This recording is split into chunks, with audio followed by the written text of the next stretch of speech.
Okay, very good.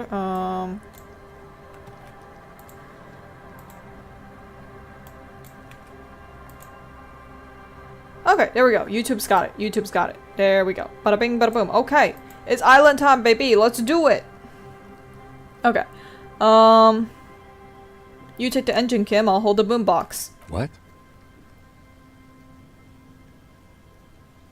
What do you mean, what? How else do we blast Sad FM on our way to island? Fine. Let's blast Sad FM then.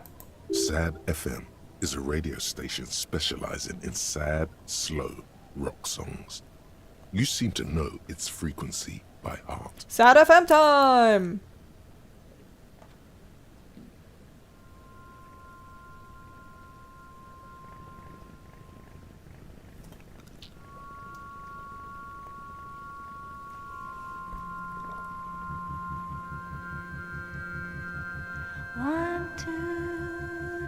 Oh, we're actually blasting Sad FM. Let's go.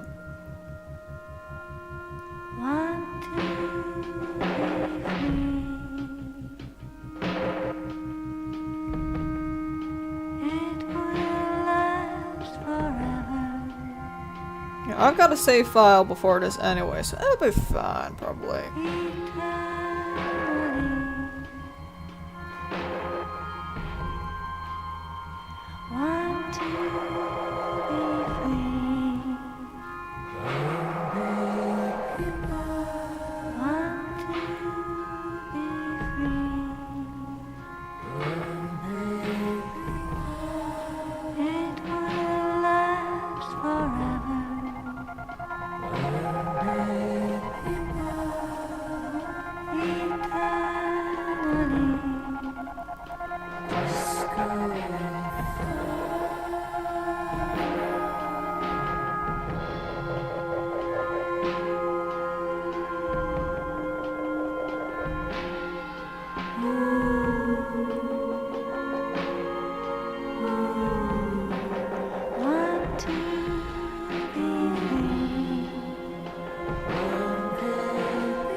I imagine the POV of like someone on that island and you just see these two fuck asses coming at you with a boat, just blasting this music at like top max volume, and you're just like, poggies, baby. Like, imagine seeing that approach. I would lose my shit. I'd be like, what the hell's wrong with y'all?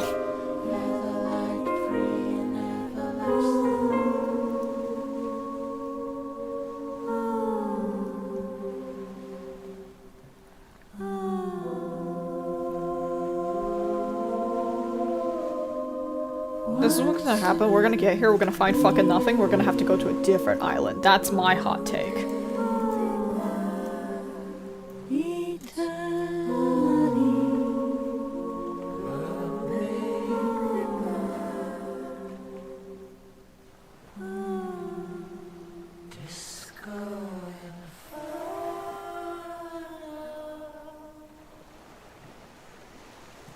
The boat comes to a slow stop.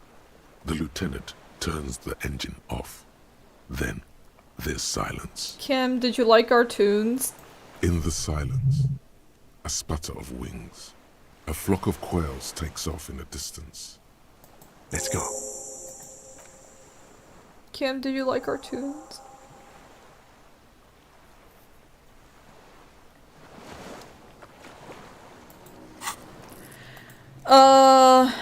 I think it's a point of no return. I'm pretty sure it is, because the game was pretty explicit in telling me, hey, you better fucking finish everything before you do this quest. So I was like, alright, I ran through all the side quests before I did everything. It is a banger. Hell yeah, it is. It's better than people playing music in public transport. I hate that people play music in public transport. And it drives me nuts when people play, like, audio from their phones without headphones, and they just, like, fucking blast it in public, and you're just like, okay. Okay, cool. Cool. Why? Why? For what reason? Alright. Let's do it. Makeshift bridge! Bombs were powerful enough to break the foundation. Rusted chain trails off into the ocean. The chain trails off into the ocean, connecting the island to the supply depot on the coast. Leads to the depot on Land's End. Ah, yes. So it seems. What do you think it was used for? For bringing munitions to the island, maybe? And supplies? You could also lock the bay when you raise the chain. As a defensive measure, lock it off that side of the bay. From whom? From enemies. Enemies of the commune of Revachol. This sea fort was a revolutionary fortification, I believe. Alright, finished thought.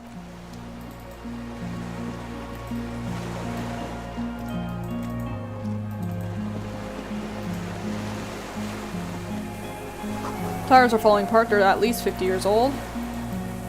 We definitely didn't crash those.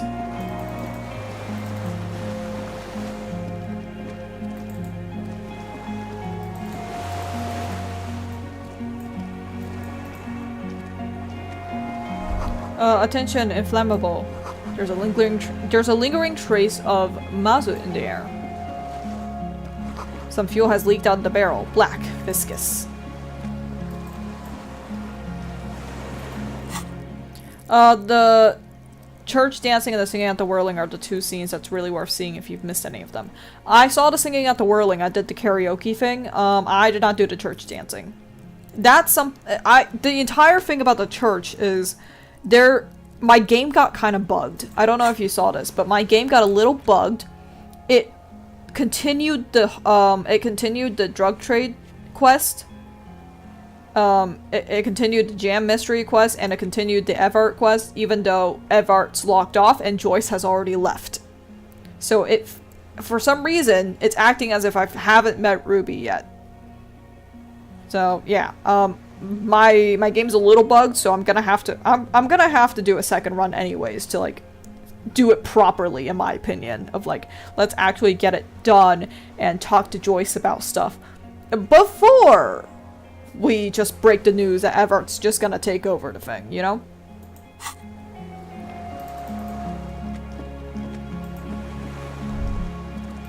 The dry grass crackles under your feet as you stop. Far away, birds' wings touch the still surface of the sea. Beryl says ICM, you see a star with lines going for it. What does that flutter? The flock of quail departs. Now more than 100 meters away.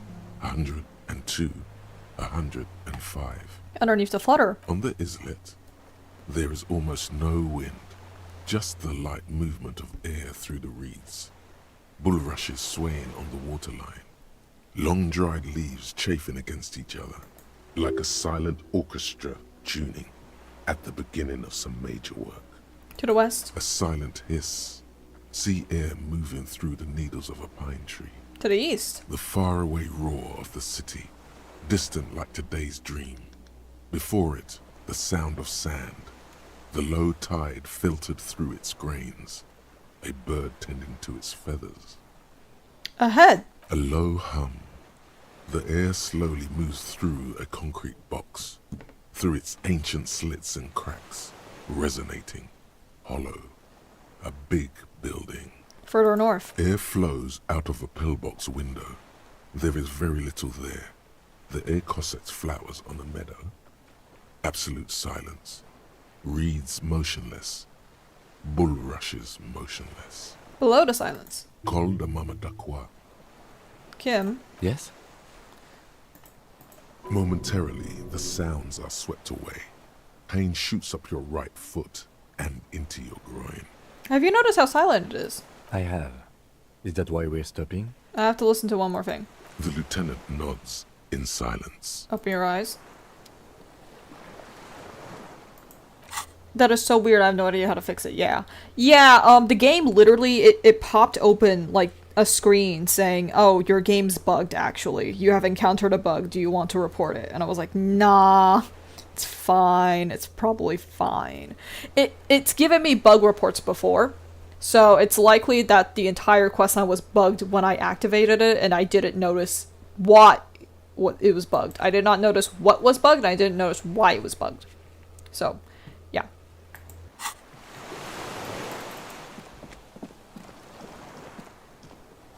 No way to get up there, stairs are gone.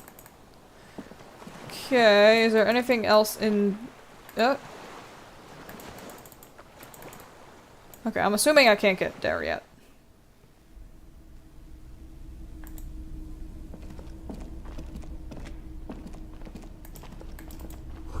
This was once an armament rest. Twin cannons were attached here, medium distance, large caliber. Careful, these stairs have collapsed.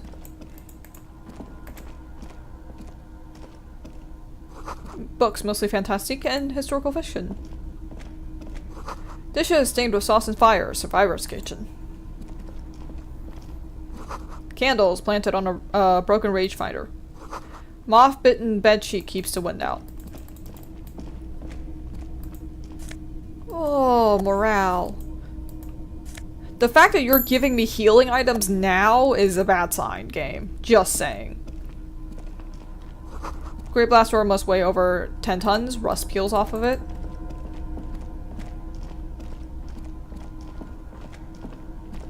An old cylindrical generator is nested above the ammo lift, with makeshift electrical wiring running out of its side and across the floor.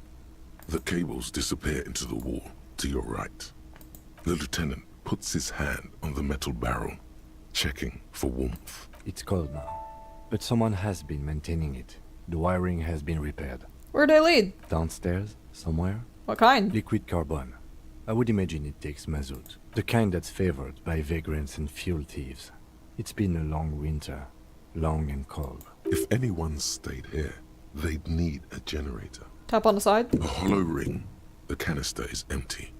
Dust falls from the generator and down into the ammo lift. What does this mean? I don't know. I'm not a philosopher. That is his idea of a joke.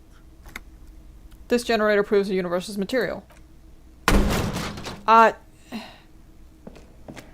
did make you do that. He nods approvingly. He even smiles. Why is it here? Someone with basic electrical skills has restored it in order to keep the room warm. Maybe it's the fire guy. The wind outside picks up suddenly, with a faint howl. Inside, it's warm.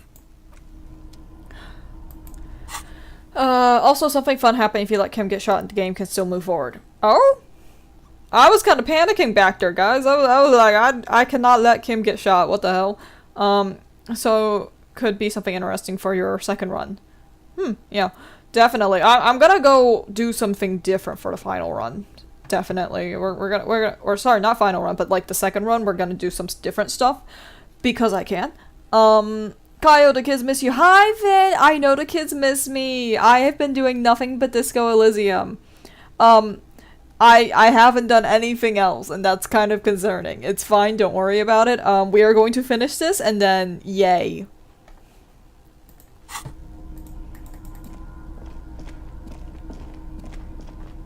What's this? Books and magazines lie scattered on the floor and on a makeshift cupboard.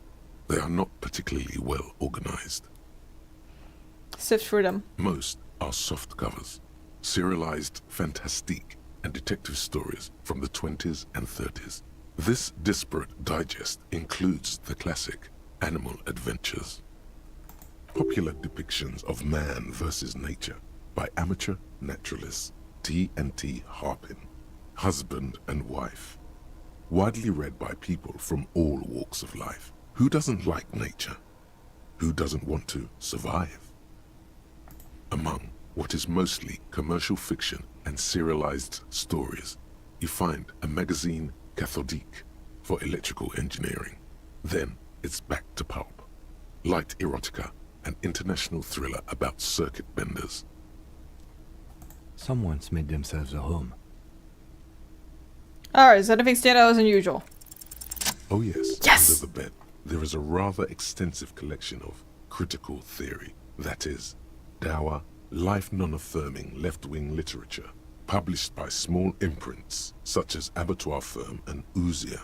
It's not exactly like reading. Oozia? Is that a Genshin reference? Look, Kim, powerful communist theory. Ooh, yeah. I agree. Humanitarian sciences. It stands out. Not a lot of critical theory around in Ravachol West. Your incendiary remark has failed to provoke him. That was not incendiary. I fully believed in that. Wasn't there some in the communist students' room? Student apartment building had some as well. Well, yes. That one student did. The little books seem inconsequential next to the big pile of frivolous entertainment covering them. What do you think this means? Again, I am not a philosopher, but whoever has lived here, they have some education and a certain set of interests. Interesting. Leave. So long as Kaio's happy, I say to the psychiatrist. Yeah. I've got problems. We are going to finish it and then yay, second run. Yeah. Second run's gonna be a lot more sporadic and I'm gonna skip a lot more dialogue because I read a lot faster than the voice lines. So second run definitely gonna go faster. Also, it's just gonna be more streamlined because I've played the game now and I know things. Yeah. But yeah, basically the reason I've been sort of spamming Disco Elysium recently is because I had a really cool drawing idea and I was like, but I can't do the drawing idea until I finish Disco Elysium because I need to know how the game ends to do the drawing idea. So I have to finish it so I can do the drawing project, and once I do the drawing project, then I can, you know, not drive myself insane. So I've got layers to this. There are layers to the sickness I have inside my head, but it is what it is at this point. Okay, anything else? What's this? There's a greasy old spring mattress in the corner, resting on piles of soft cover books. White linen and a pillow are visible under a worn-out caracal blanket. Someone has been squatting here. The How linen recently? is fresh, recently washed. How recently? A flash of pain interrupts you, making you wince instead of letting the words out. You know, officer, you can rest here if you are feeling tired. I will keep watch. You could use some rest for what's ahead. Ooh, I am missing some stuff, yeah. Yeah. I'm missing some health and morale, let's do it. Maybe a little shut-eye. Thank you. You face the concrete wall.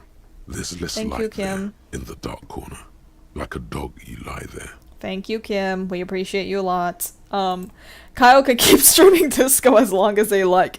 I'm just farming more channel points to dump them the second they play Genshin. Yeah, that's fair. I'm probably gonna speedrun at least...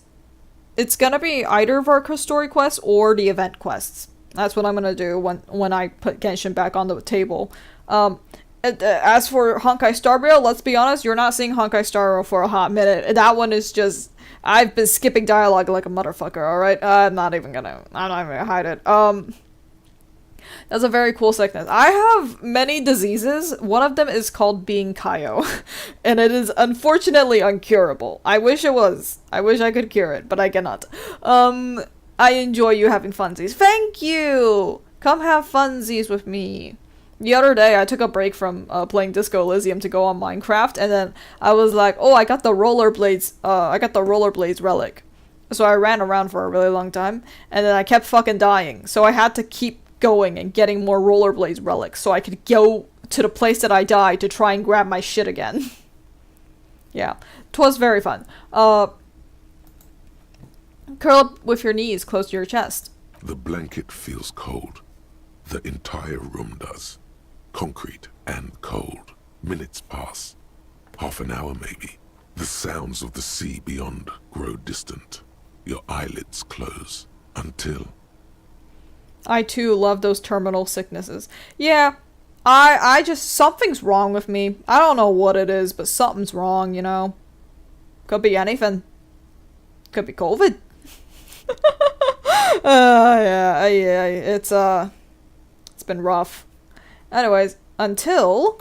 You feel yourself standing up in the darkness, right next to the mattress. Slowly, the world begins to hatch from the blackness. It's evening.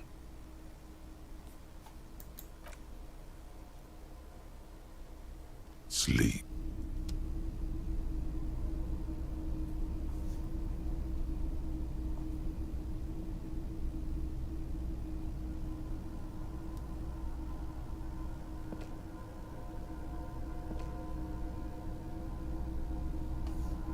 Can I move now? Okay, I can move now. Let's go.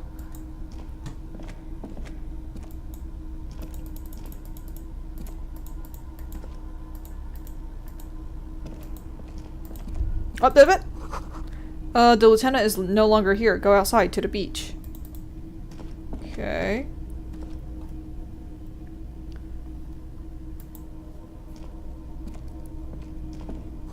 The door is still here, closed. Feels strange somehow. You can't get in.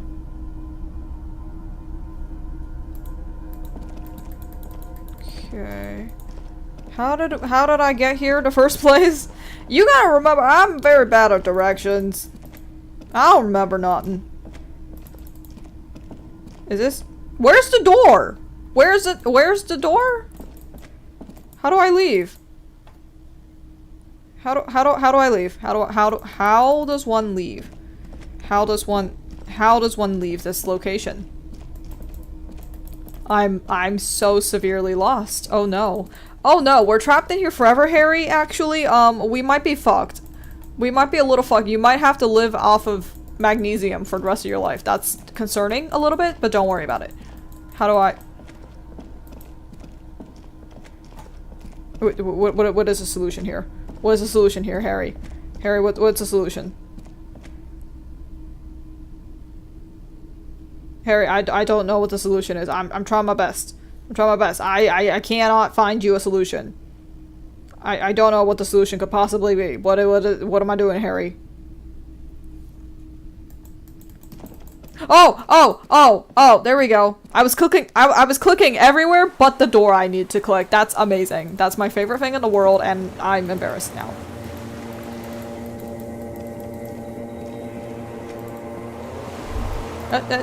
Go down to the chain. There's something there. Okay.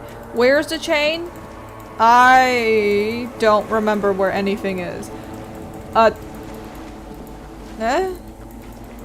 Wasn't the chain on the other side? The chain was on the other side, right?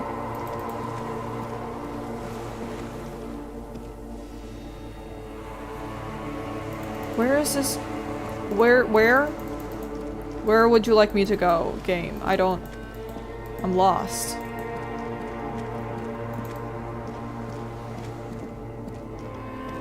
Where am I going? Where am I going? I'm a lost little boy. I'm on the other side of the building. The chain's that way. The chain's on the left side. Why am I on the right side? What the hell? I can't go over there. Am I stupid? I might be stupid, actually. Don't answer that. That might just actually be the case. Don't worry about it. Up. Walk into the water now. Huh? Are you sure you see her footprints on the water? What? Further. Okay. Hi. What's up? Dolores Day, the innocence of humanism, internationalism, and the welfare state turns around to face you. She has an airship airbag in her hand. She seems to be in a hurry. Okay, don't say you need to talk right away. Melt the ice first. This way you're already talking. Hey. Hey. How you doing? I'm doing really good, actually. Both professionally and romantically. I've come to a fulfilling and peaceful period in my life. Well, how are you doing, Harry? Not doing very well, I don't think. I seem to be, in a dream. Don't say that. I know this positive thing sounds stupid to you, Harry, but it works. We all have an obligation to be happy. You too. And you will be. Now, Where are you going? Where are you going? I'm going to Morova. To live there, in Grad. It's 1 million kilometers away, Harry. Might as well be another lifetime. What's in the bag? Just my scepter, my globe cruciger, a spare silk gown, a toothbrush, travel documents, the crown of immortality. Aren't you already wearing one? Oh, This is just a wreath. The crown of immortality is made of rarefied light, mana and raw palladium. It was passed on to me by the rulers of late antiquity.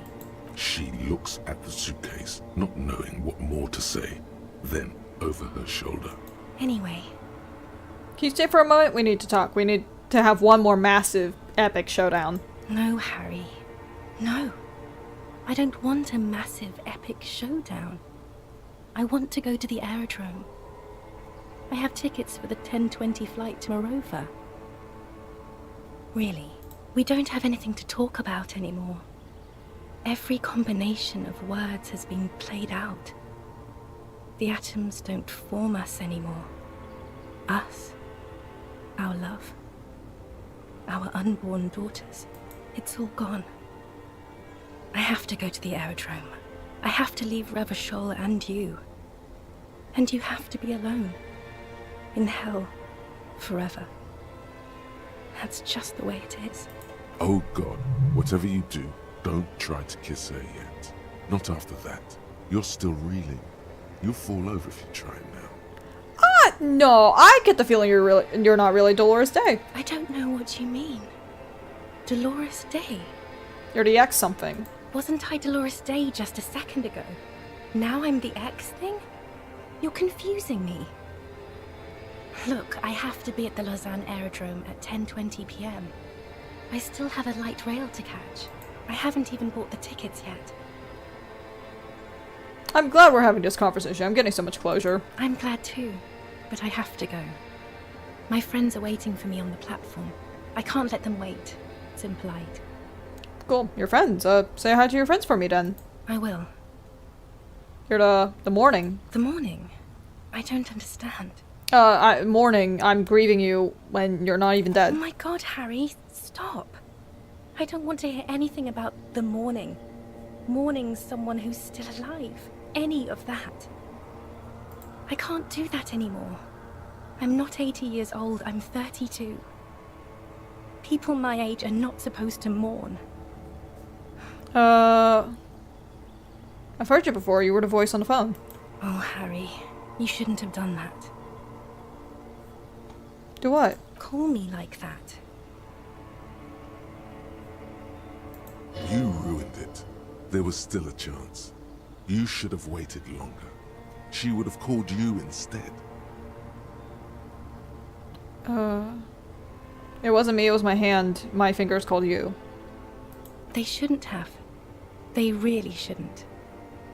I was in Morova already. Safe. In the warmth of the night. Wrapped in my future love. There, I think of you less and less. Whole weeks go by without me remembering you. Months already. Soon it will be years without the hurt. I sit there in Morova, in the holy gratitude of my bliss. I put my hand on my belly and smile. The air gets cold around you. She looks down on her stomach, then up at you. Her eyes are full of tremendous distance and mystery. The death blow is coming. Your name? It's Dora. That's what the voice said on the phone. Dora is short for Dolores. Dubois, yes. Dora Dubois. That's why I think of Dolores Day. Why what? Are you Dora Dubois? Oh no. No. We're not doing that again. That was not the death blow yet. You saved yourself. For now. Keep stumbling around, and it will happen. Psychophile, you are Dolores Day, Queen Regent of the territories of Mundy and Insolent. Nothing else. Yes, Harry. I am. Things have gotten much better for me, now that I am the ruler of the known world. Oh God, it's already so late. I have to go, Harry. A tiny golden watch with red straps around her bony little wrists. But you said I have a vast soul and you always come back to it. We both said a lot of things. We were very young. It was her. I can feel it. I can see it in her tender long fingers, in her wrists. Her hand wrote it, said those things. Actually, you didn't say it. You wrote it in a letter. Handwritten letter. Kept in my paperwork. As Queen Regnant, I write a lot of letters. You need to recite it to her, for effect. All of it. no summaries. I don't know if I want to do that though. Like that sounds awfully bad. I'm just saying. Okay, Harry. Okay. It was morning and you slept. The room smelled of cigarettes and Rowans. There was hoarfrost on the ground when I left. It was autumn, the first one we had together. But you have to understand, it was 1,000,000 years ago. No, it was 100 million years ago. I was someone else then, filled to the brim with love for you, hanging on your every word. Oh, Harry, you were the coolest. But I am no longer that person. This has taken her place. It will devour you. Harry, I will eat your mind. Yeah, this feels like he's built up an ideal of sorts, and I'm not particularly fond of it, but, you know, 'tis interesting. The light of the video rental shines through her dress now. A DeLorean figure, cut in black, moves below. It's still her. Her legs, her breasts, her hips. Voyager Road. I know that place. Where is it? It's here, Harry. We are on Voyager Road. At the end of it, 300 meters from the stop. We used to come here to rent videos. The house. There. You could not pay the electrical bill. It became a lightless tomb. The years you spent training for the militia, my parents' money, it was not good. Was it?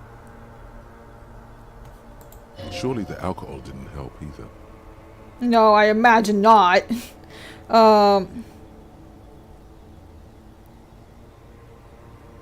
Were we drinking? Everyone has a little glass of wine every now and then. I certainly do. It's a Queen Regnant thing. I don't think it was the alcohol. It was inevitability. That was cool. The coolest. With your leather jacket and your boot-cut pants. Smoking in the bus stop. I wanted you to be the rest of my life that day. And you were. Some of it, at least. You were my first. My first kiss. My first time to have sex. The first and worst time I fell in love. I will always have that with me. It's a fact. But that is all it is. It's like a ticket stub, Harry. It doesn't do anything anymore. Ticket stub. Yes, let's talk about that too. Let's bring it up, the zoo. In Le Jardin, the day we went east of the river, to the aquarium first, I was sad about my mother. I don't even know why. The shimmer of the fish tank on my face, the octopuses. It was just a day then, but to think, were we there now, you could touch my hair, kiss me, talk to me about anything, go virtually anywhere in the world. Not like now. Now our interactions are limited to pain and regret. Have you become a racist yet? I hear that's a thing in this game. No. Actually I had the opportunity to become a racist and I said no. Nuh-uh, we're not doing that. And then we met 3 racists, and the 3rd racist wouldn't give me a wish, and I got kind of pissy about it, because I was like, I thought if I met 3 racists, and I got to the really good racists, that I would get a wish granted. I don't know. Yeah, I got kind of disappointed, honestly.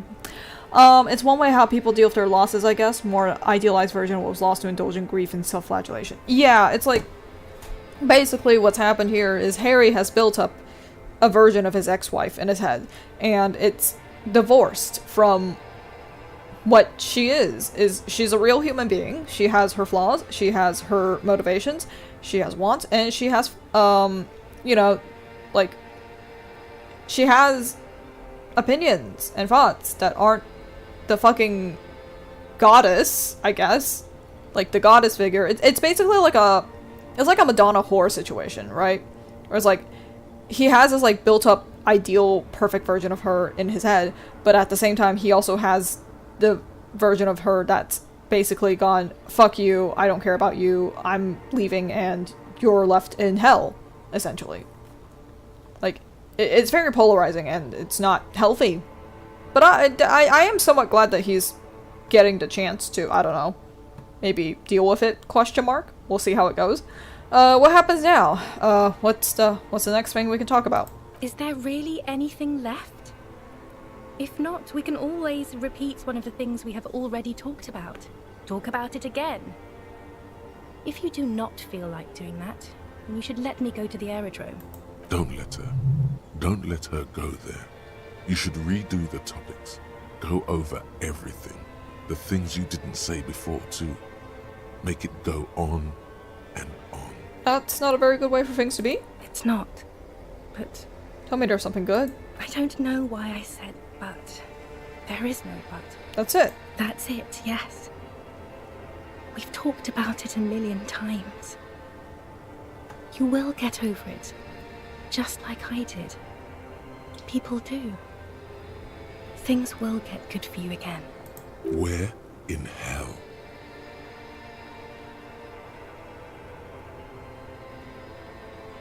Maybe. I think I've reached the end of the investigation.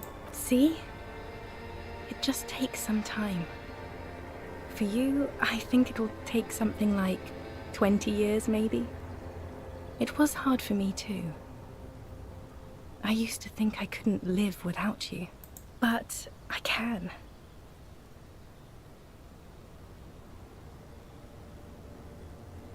So you felt that way once, that you cannot live without me? Yes. But that time is gone now. So very gone.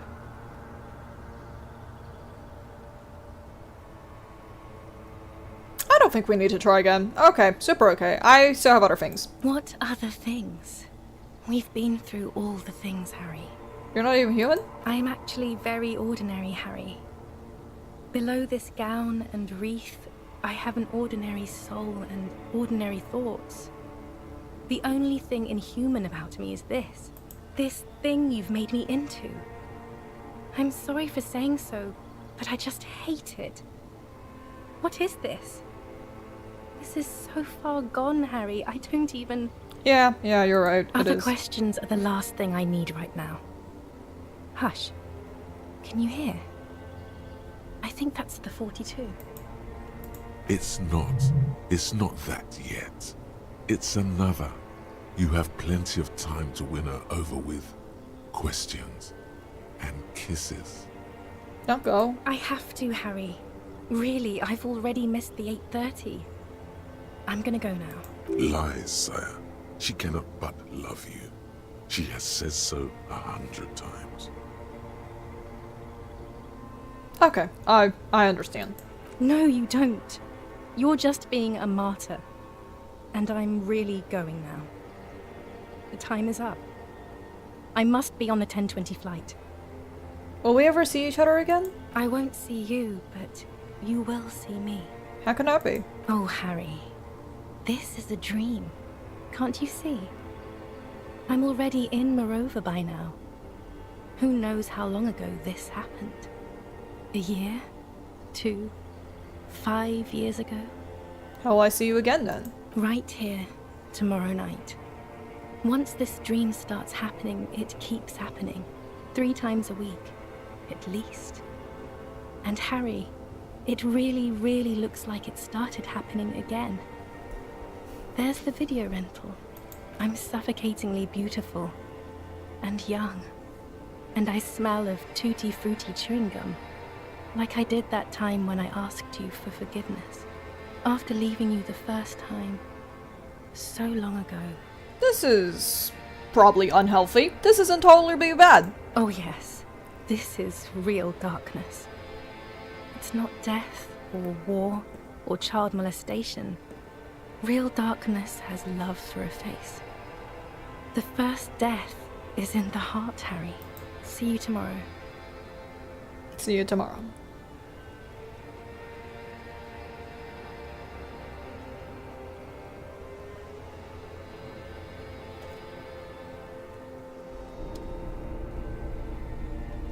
Hi, Kim. We just got back from a very interesting nightmare. How's it going, buddy? Oh. You're up quick. How was your sleep?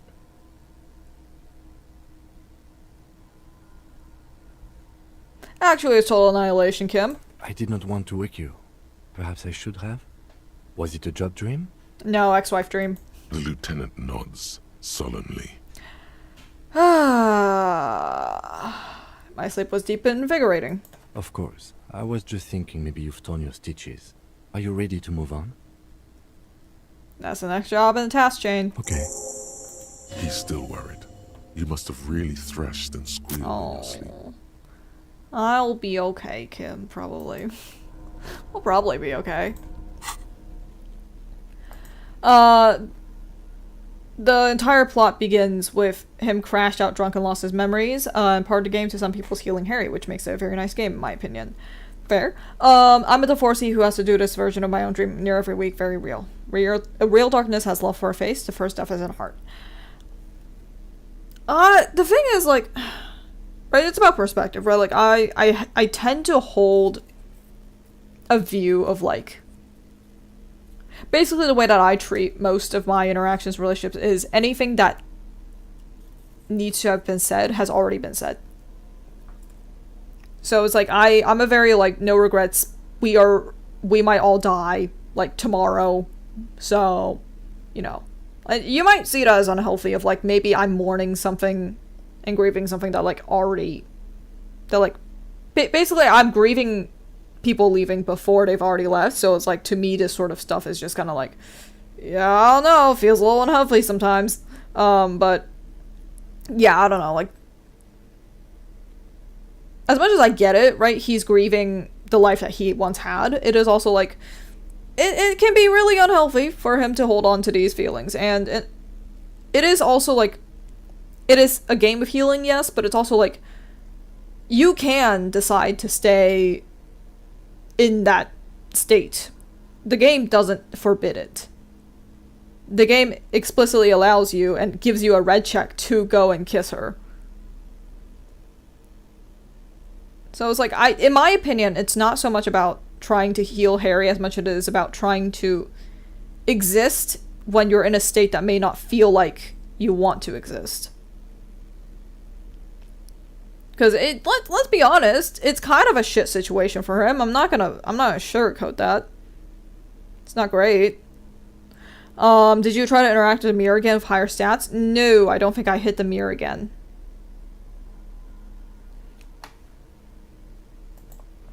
Yeah, I'm not gonna lie, I didn't really see the need to hit the mirror again, because I was kind of fine with the expression. The expression's kind of okay. He looks okay, he looks kind of cute, honestly. I can rock with Harry with the expression.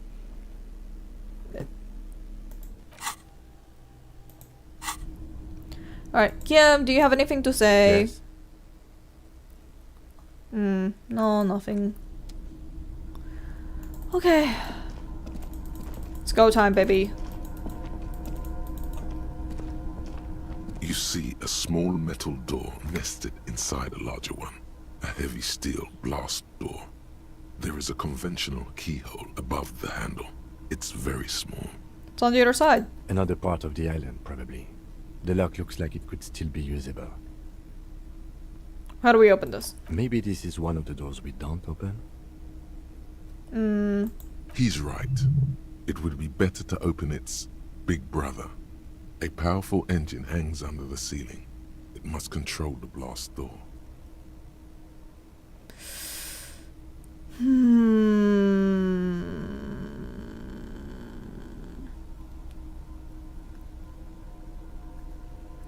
I find us not opening it highly unlikely. Alright, I retract my statement. It was naive. Let's look around and get it open.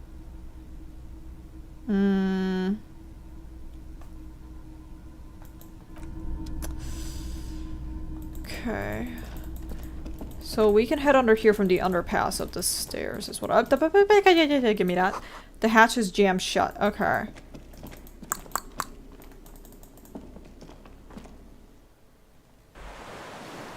Oh. Firing slit. You can't see inside. I imagine not. Firing slits tend not to be made with that purpose in mind. It must have been a direct hit to take out such a huge chunk. The distant sound of cargo ships, signal horns echo on the water.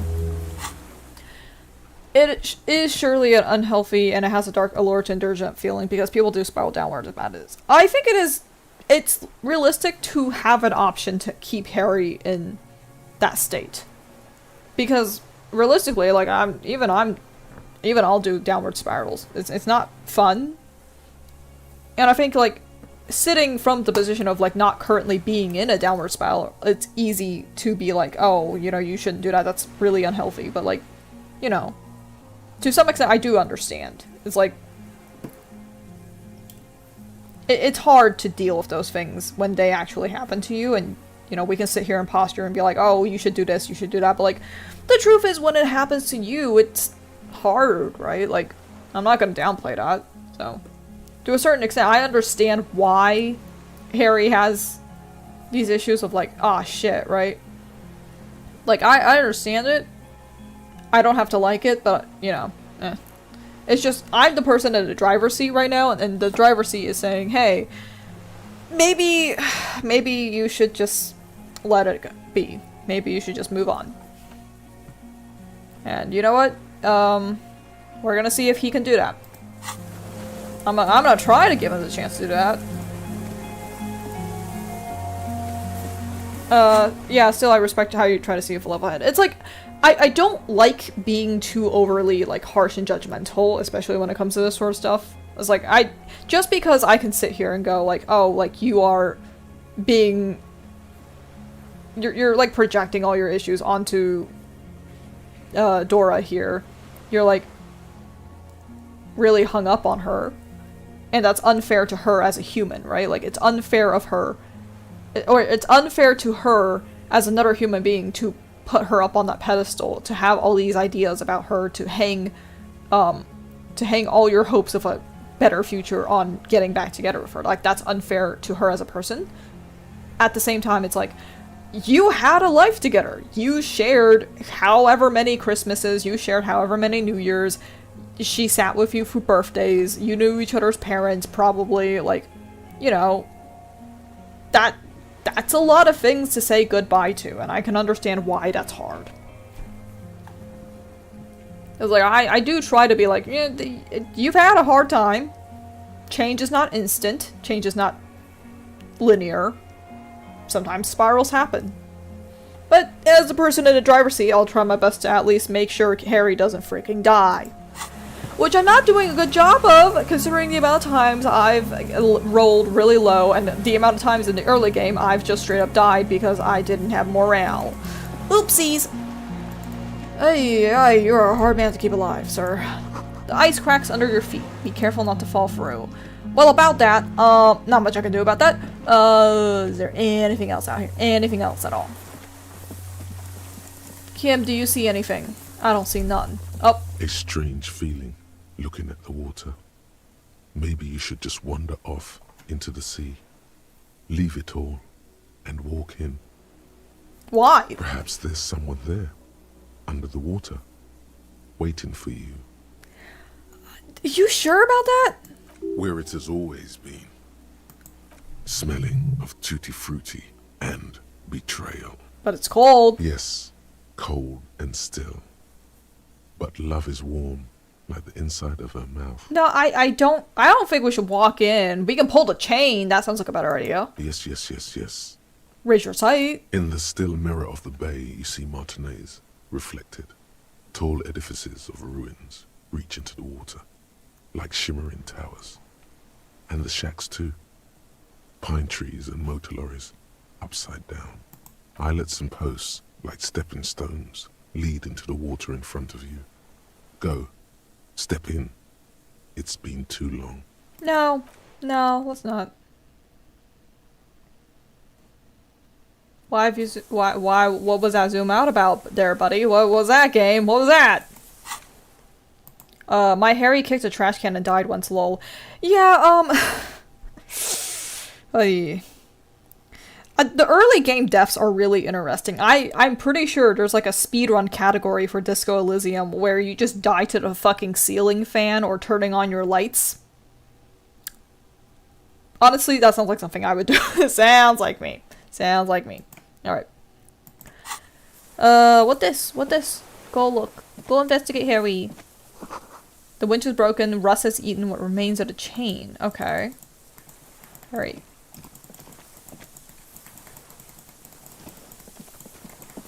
Harry. But the depot that supplies this chain is long gone from the coast. Okay. Harry. Harry. I don't know where to go. Kim, do you know where to go? Do you know? I do not. Okay, I can't get over there. Okay, okay. That's the answer is I can't get over any of these places. Cool. Okay. Let's backtrack.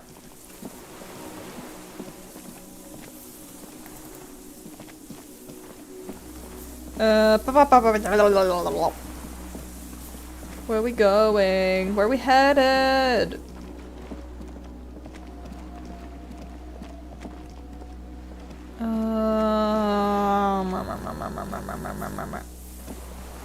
Okay, okay, okay, okay. I need you to go over here. I need you to go over here. Please, please.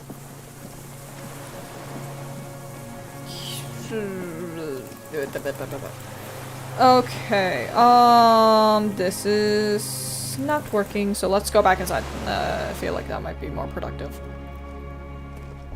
Oh! Water rushes below, far down below. Okay. What's this? Green paint flicks off the monoblock aluminium cabinet. There are rows of switches on the front panel, a frequency band, and even a keyboard. Run your fingers across the keyboard. The keys rattle like teeth. This keyboard hasn't been functional in decades. What's this then? The console of an anti-computation device. The generator upstairs, with wires coming out. They terminate here. Could this open a blast door? Possibly. Urgence, ouvert, allumé, radio diffusé. It sounds like this device was used to control the electronics here. Maybe it still does. This device was used to control the electronics in the room. It could open doors, control lights, function as a radio computer. Emergency open. We need to restore power before using this, officer. The generator, it didn't look like there was fuel in it. We should look around outside. There are barrels all over. Maybe one of them still has something in it. The boat engine. Feeling that we can go back to the mainland. My kinema. I don't want to do that. Let's just look around. The consul stands by, mutely. Urgence, ouvert, reads a dial key. Allumé reads another. The frequency band says, radio diffuser. I'd rather not grab fuel from the boat, because that means we can't fucking leave. So I'd rather not do that, if we could. If we can avoid it, that'd be really nice.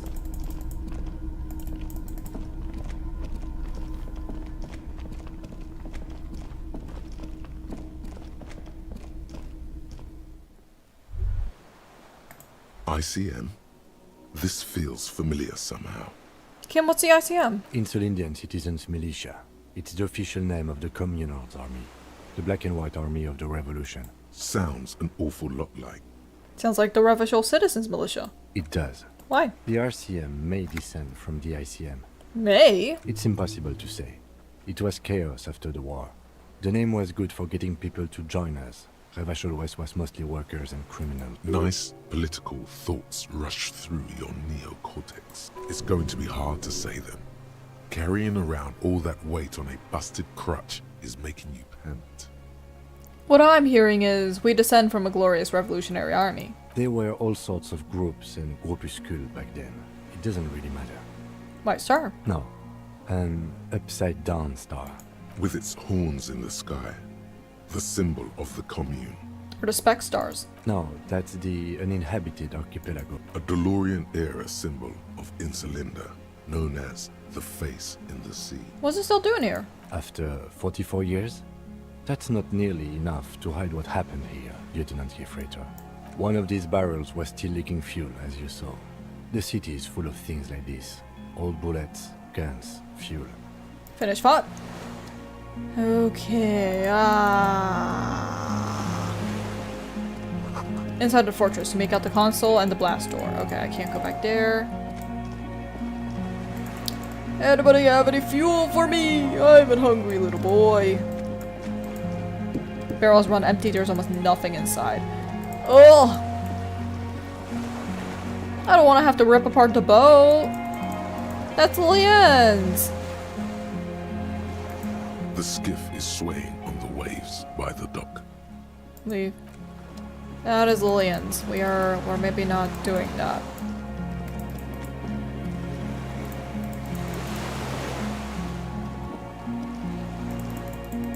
I also don't want to rip apart Kim's kinema because that sounds like a bad idea. He's the only one with a car at the moment. We kind of need to keep mobility options on our in mind. Okay.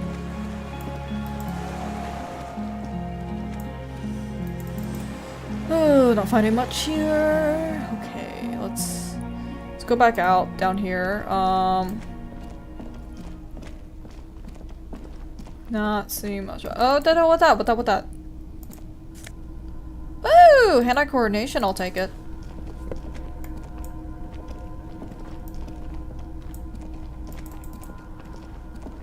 Okay, not seeing much. Is there any fuel outside that I missed? Because maybe now that I'm looking for it, the game will let me pick up fuel? Question mark? I don't think so, but yeah, I don't think there's much out here. Ah! Oh, there's nothing out here. Kim, what do we do? Kim! Kim, I'm lost. The pain in your pelvis makes you wince, then you continue. Ah! Sorry, Harry. Sorry. I am making you run around. I'm sorry. No way to jump down here without breaking a few bones. I'm sorry.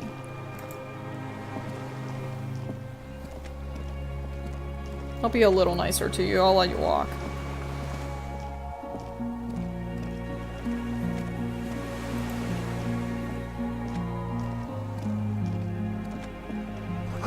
Weather artillery map showing coordinates in the Bay of Revachol. Old medicine cabinet, newly stocked with bromine. Ooh, bromine health! Money! Yay! Okay, what this?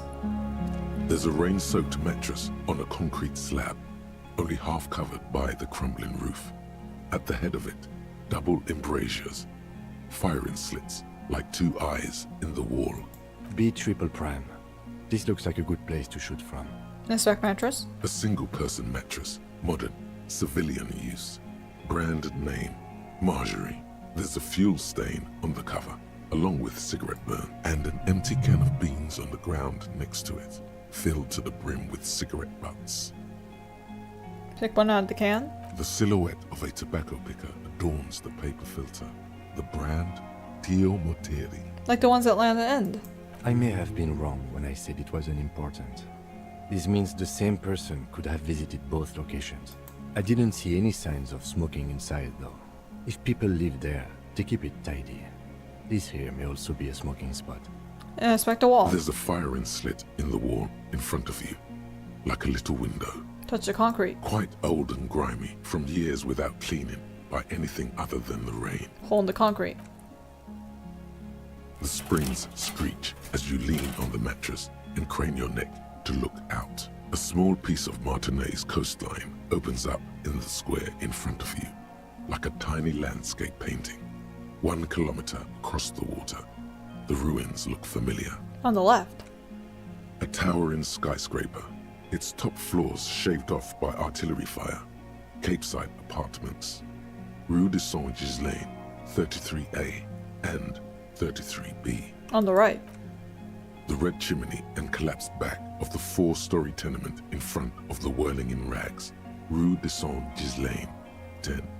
The doomed commercial area. Between the two. The box-shaped silhouette of the whirling in rags.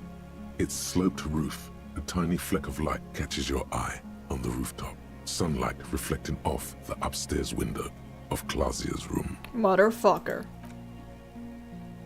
What does that mean? Do you have line of sight to the window? More than that. Kim, with a pair of binoculars, I'd be able to see inside the room. A pair of binoculars? or scope of a rifle? You'd be prone, lying on a mattress, barrel resting on the embrasure. Cheek against a cheek rest, hand on the hair trigger, on a calm day like this. Kim, I can make it. I can make the shot. Good. I think we have it, Detective. The origin of the shot. This is the sniper's nest. Affirmative. Booyah, master cop work. It's only moderately effective cop work until we have the weapon. It will not be, how do you say it? Booyah? Until we have that. Where? On this island. He does not answer, just nods. With his back hunched, he looks around once more and says, We should move now. Turn away. Just gonna grab the fuel and we're gonna go now. Thank you. Thank you. He better not show up behind us like a motherfucker. Whoever this is. If this motherfucker shows up behind us, I will scream so fucking hard.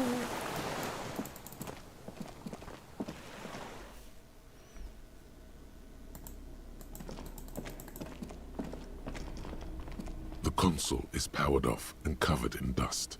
Urgence ouvert reads a dial key. Allumer reads Oh, wait, I need to put the fuel in the engine, maybe. Maybe we do that, yeah? Maybe we put the fuel in the engine before we do anything. How about that? Have you considered that one, Kaio? Maybe putting the fuel in the damn thing? This old cylindrical generator waits with its fuel cap open. Makeshift electrical wiring runs out of its side and across the floor. Fuel into the The tank. lieutenant assists you, holding the canister up to the fuel tank as you tilt. Dark brown, viscous fluid pours out, and the room fills with a chemical smell. There's a red starter switch on the side of the cylinder and a start rope on the other side. The lieutenant flicks the switch. Pull the rope. The recoil start wakes the old generator up. The machine sputters like an old warhorse before settling down to a rattle. That should do it. Very good, very good. Alright, let's go.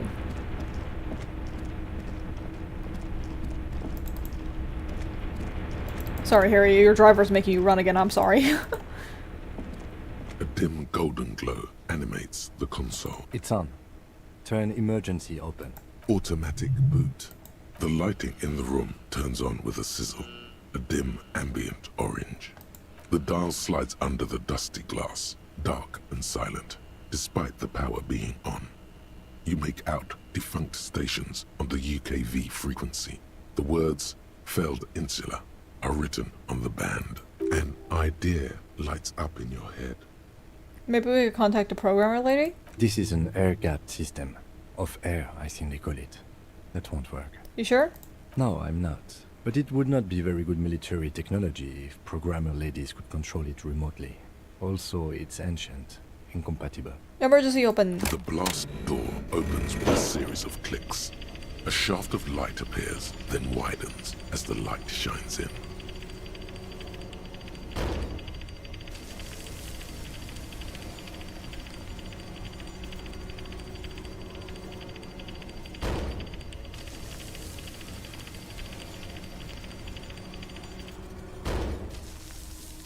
After you. What's there? I don't know. What if we get into another fight? Don't worry. I have a gun. I also have a gun. I know. It was not easy to acquire. No, it was not. Let's go. Okay, Kim, let's hope we never have to use our guns, okay? That's the ideal situation, is that we never have to use our guns and I don't have to worry about it.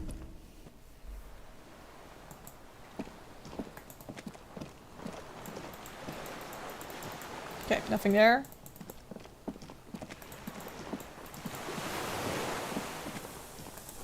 Rubber dinghy, it's deflated, broken. Small white flowers blossom all around you.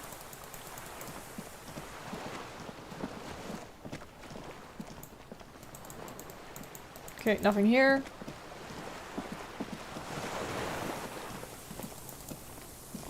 Hey, buddy.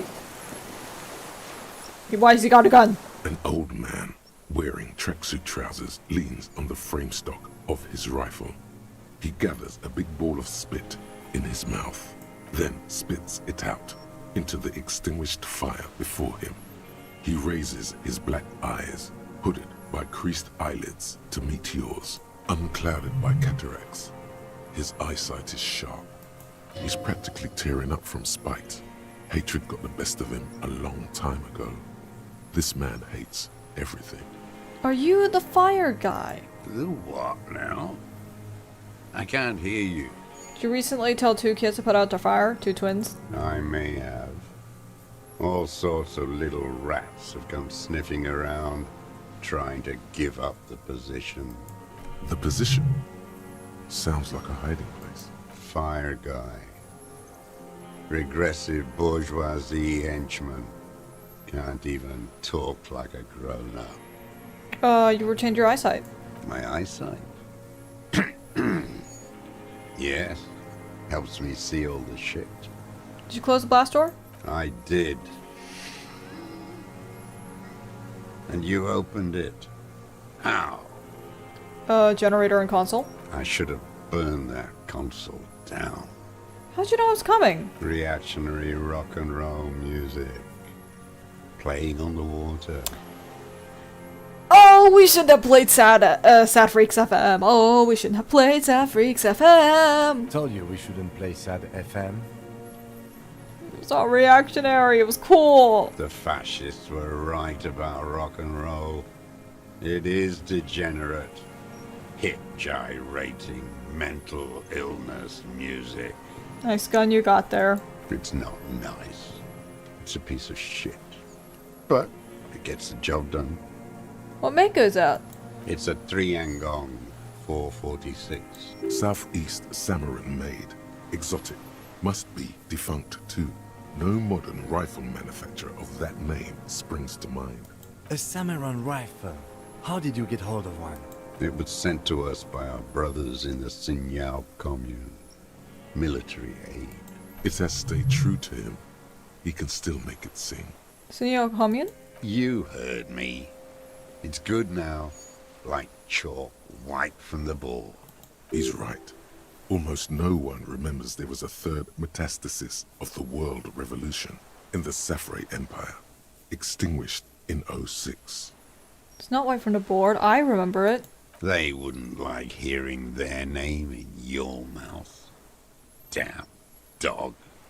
The time will come to win his trust, comrade. It is not now. You need to take care of the gun first.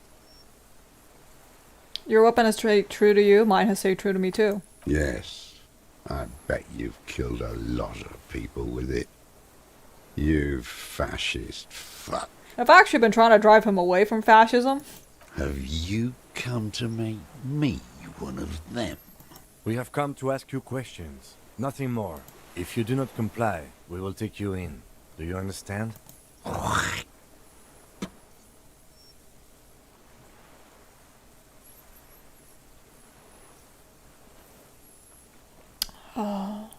I feel like if I let him keep the gun, he's gonna be more willing to talk. I'm with the police. You can keep the gun, but keep it down. Not one move. No. Put it down now, sir. Okay, Kim. Or you're gonna blow my brains out before you question me. To hell with it.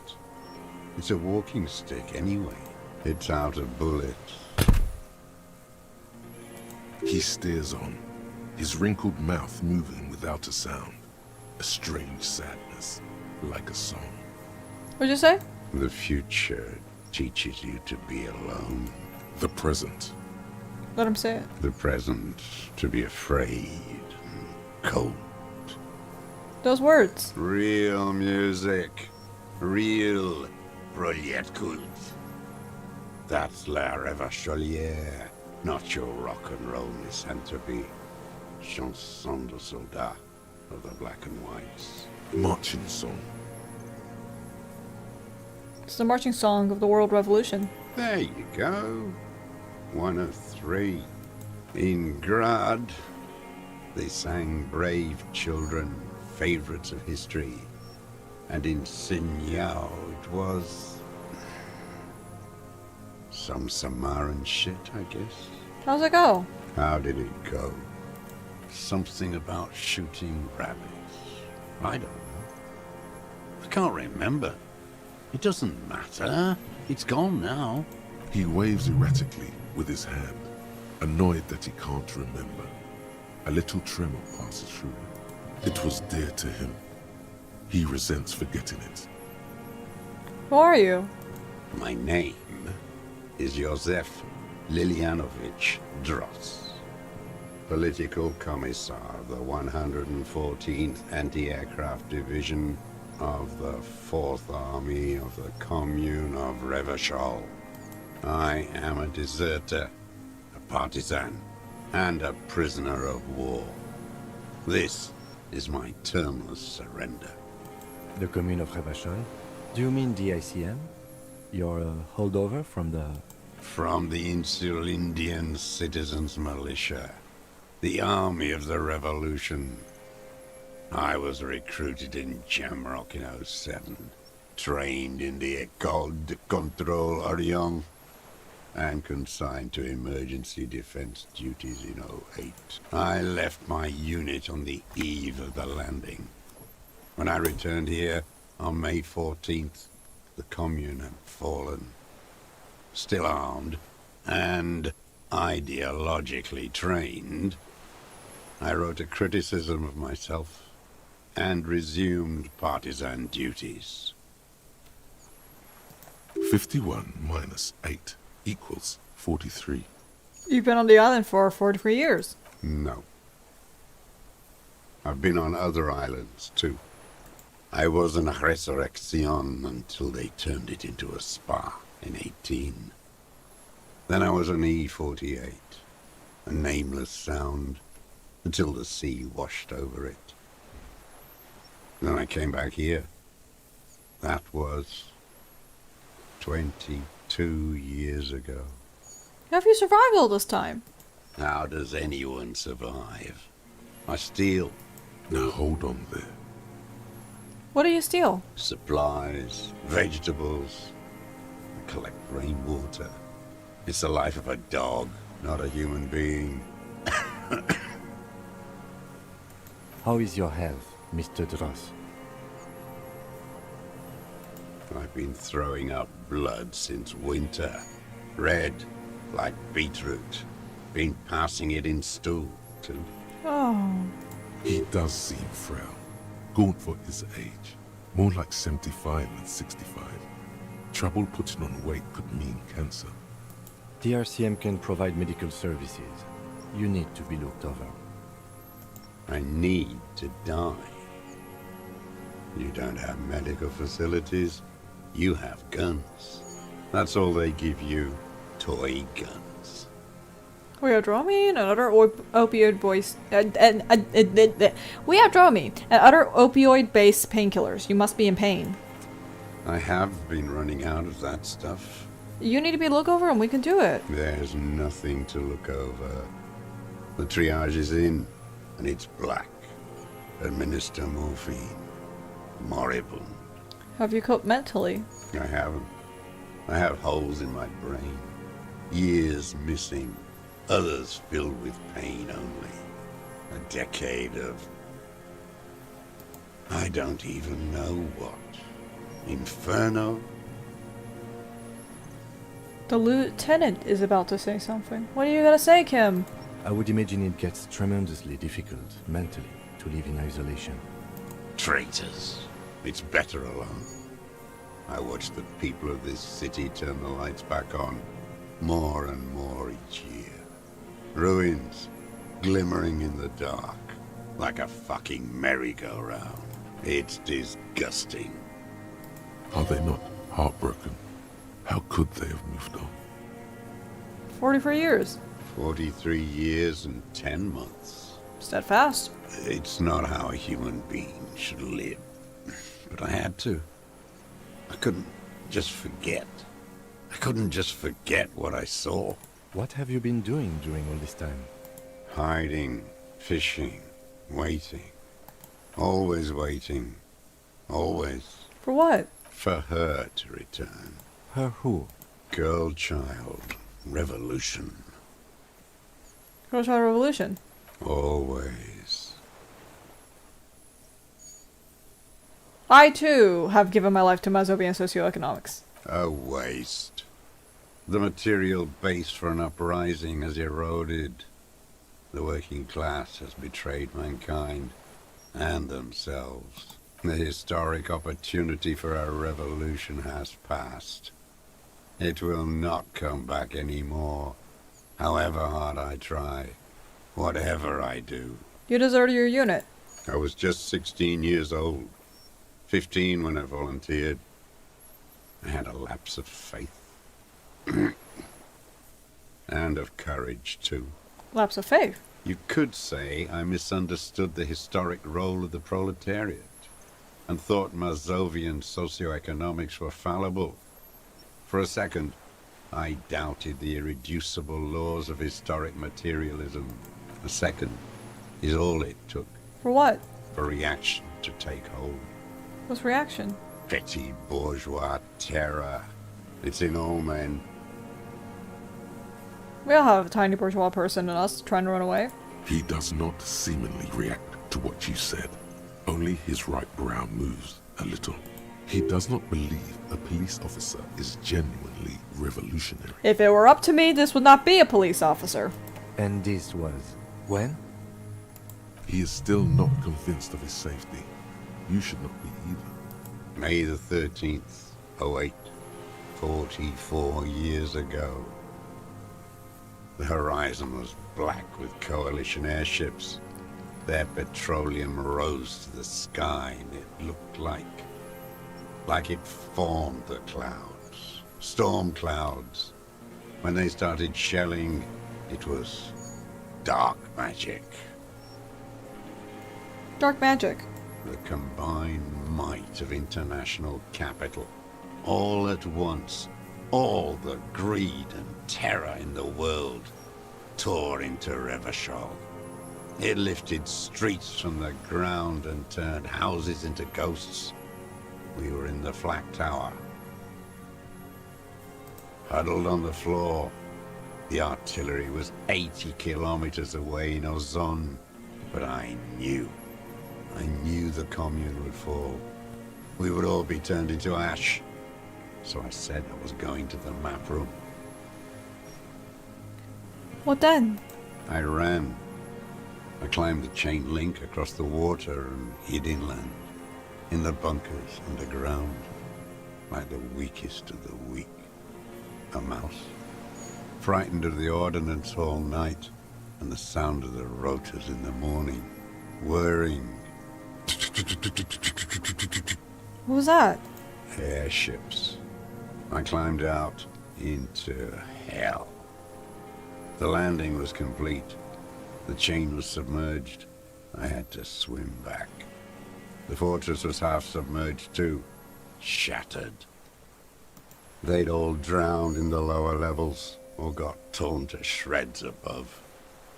The anti-aircraft gun had malfunctioned. So had I. I left them without ideological direction. It was real. I'd seen it. I'd seen it in reality. See what? The mask of humanity fall from capital. It has to take it off to kill everyone, everything you love. All the hope and tenderness in the world. It has to take it off just for 1 second to do the deed. And then you see it, as it strangles and beats your friends to death. The sweetest, most courageous people in the world. You see the fear and power in its eyes. Then you know What? that the bourgeois are not human. Let him finish. I had to. I had to fight it. I had to never stop.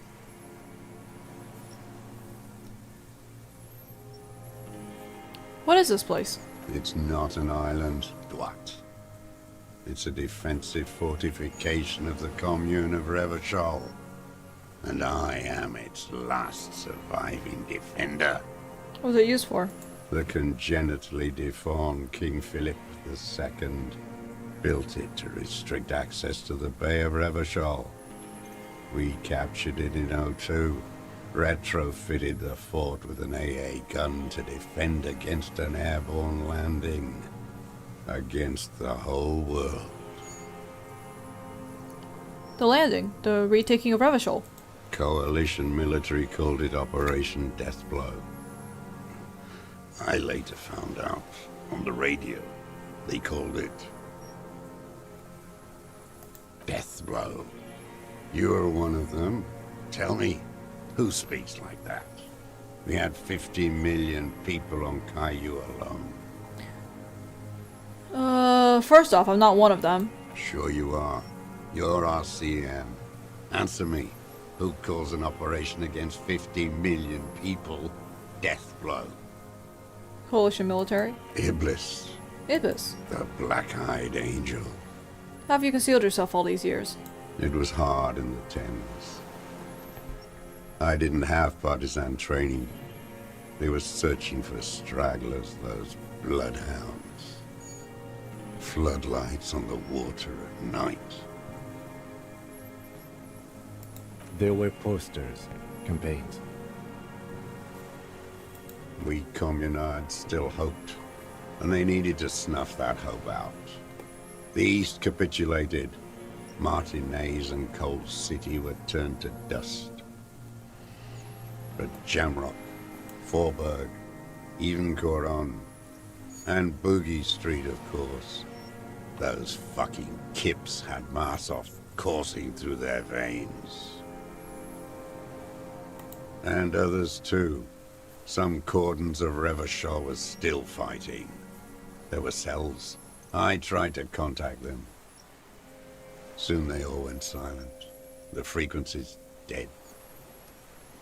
How'd you get between here and the mainland? At night, I used a dinghy. I only went after dark then. When I got to the city, I stayed underground. Patrols, you lot, the commons too. They'd started snitching. In the city, you move underground? From bunker to bunker. Not anymore. No one cares now. I don't even have to hide. They think I'm another antisocial vagrant. I could walk straight into that town if I wanted. I just...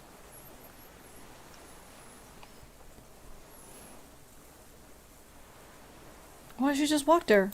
I don't want to. They're all traitors. Pigs, rabbits, and dogs. Men without ideals are only animals. He does not want to see life moving on. People forgetting, drinking, laughing. The weapons cache. In the basement. Have you been there? So you finally found it. There must have been a small squadron's worth of arms in there. Elmer Graves, right? Damage beyond use. I know. So you've been there? Sleeping. Some nights. Ammo scrounging on others. Those McGraves were shit, even before they corroded. Some had bullets in the chamber, however. You feel the dots connecting. Little dots on the map he's walked across. Wait, how did he get down there? How'd you access the building? I didn't have to. Came in through the storm drain. Oh. Storm drains? There used to be a system that connected the bunkers, tunnels and such, under the church and everywhere. Most of them are gone now. Collapsed. Just bricks. All the old infrastructure has... Do you smoke, Tomorty? I do. You smoke them on the mainland. They're good. Plenty of tar. I like that boy on the pack, too. Reminds me of the last century. Tell me another thing. An old man looks inland at the city, the ruins, the motorways rising above it, the new bâtiment twinkling in the evening sky. You said this is your termless surrender. You're with the RCM, the coalition-appointed mob that enforces bourgeois morals in Revachol. I know what it looks like, but I have secret plans to turn the RCM into a Mazovian revolutionary unit. Rock and roll posturing. You're the RCM. You represent the Moralist International. The enemies of humanity who took this city. I represent their adversary. Le Parti Communiste en Soulande. Take me to them as a prisoner of war. I have relinquished my weapon. I can no longer serve. No superiors can relieve me of my duty. You bulldoze them all to a mass grave for trying to free humanity. A spray of blood from his mouth on the black charcoal in the fire pit. Rene, the royalist on the coast, said, You never signed the Rebellion instrument surrender. Liberal reactionaries signed that instrument. Traitors who should have been burned alive. I answer to the Communist Party. Is that part of why you've been here all this time? Because the party didn't surrender? he just wipes the blood from his chin. Understood. I don't think you did. You live in a delusion. Radio shows, speed racing, and sporting goods. It's not real. I gotta tell you, listen, in this game, the communist ideals are understandable, but I'm not a party person. I just go wherever they treat me the best. So, I don't know, like, you seem a little diehard here. You're a communist soldier from the communist army? No, I am not a soldier. I am an ideological officer. I belong to the party, not the army. You said you were trained and assigned to the defense corps. Trained in historical materialism, then assigned as a political commissar by the party. These things used to mean something. So what's that do? The old man does not answer. He tilts his silver head and looks at the reeds. You see a small tremor pass through his legs. His job was to assure the army answers to civilian control and follows the ideology of the Commune. Scientific communism. A commissaire politique is a night philosopher of the revolution, a future human. Awakened from shutdown by the promise of ideology. You're a trained communist, right? He nods slowly. Then another tremor. I'm also a communist. No, you're not. You're a liberast. Liberist? A liberal and a pederast. It's what most liberals are. Just told you I was a communist. Detective, we have not come here to discuss ideology. We have come to ask questions regarding a murder investigation. The old man spits into the fire pit. He does not say anything more. A jitter passes his lower body. I have another serious question for you. There's nothing serious in this world. It's a farce. Pick up the gun. His gaze follows your motions. The rifle feels surprisingly light in your hand. Frame stopped and patched in places with tape and wire. Still warm from his parched hands. Not the metal. The metal is ice cold. This weapon has been modified several times. Inspect closer. The rifle's in a shabby state, like a crutch that's seen too much travel. Hieroglyphs are embossed into the forearm, made of walnut. On the butt, you see Vespertine writing, burned into the wood. Triangon, 4.46mm, made in Sinyao. As he said. No one said it has to be a Belma grave. We were just guessing. From ballistics, it could easily have been a triangle, too. It doesn't matter if it was made in Shanti Shanti. All it has to do is use jacketed ammunition. And it does. This uses jacketed ammunition. The right type and the right calibre. He's liking this. The rifle has been patched and modified several times. I wonder how old it is. The old man does not answer. He just stares in front of him. Stow the gun. The old man keeps following your motion with his gaze. His right arm twitches suddenly. Some kind of involuntary response. Something is slightly off with his motorics. This looked very much like the murder weapon. It could be used against him to get a confession. In time. What have you been using this gun for? I've used it for killing people. Killing people? It's a gun. That's what they're for. You want a moralist euphemism? Defending your family and your property. I haven't done that. I've used it to kill people. Not much other reason to have a gun, I suppose. Interesting. During or after the war? There is no after the war. Class war is never over. So he's continued killing after hostilities ended. Okay. Okay. This is it. You can feel it, like battery acid on the tip of your tongue. Something you haven't felt in a while. But What? this is what you live for. This is the shit. The solution. Go in straight. No euphemisms. He doesn't like those. No. Be careful now. Slow and steady does it. Make him repeat it first.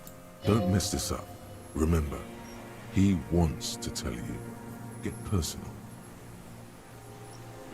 Wait, so which one do I say then? Nothing comes to you. Silence. His black eyes look at you. You kill people after the active fighting stopped. What did I just say? What did I just tell you? Don't drop the ball now.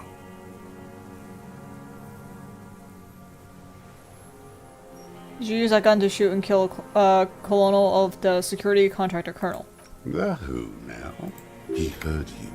He just wants to hear you say it again. This is dramatic flair on his part. Right choice. We're in. Do it, sire. The corpse in ceramic armor. Did you shoot him? Oh yes, that one. Ugly piece of work, that boy. Did you kill him? I am a son of a welder and an officer of the commune of Revachol.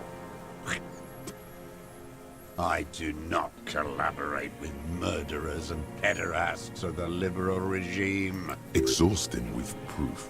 Pile it all on him. Get a confession. The gun. The murder weapon is the perfect opener. The scent of blood in the air. But what else? There was something you can't remember. Something about the tracks. Suddenly, all those tracks are so confusing. Go with something else first. I don't need your cooperation, I got this. Not a lot of guns around that use military-grade ammunition, are there? It's a real gun. Not like your little musketeer pistols.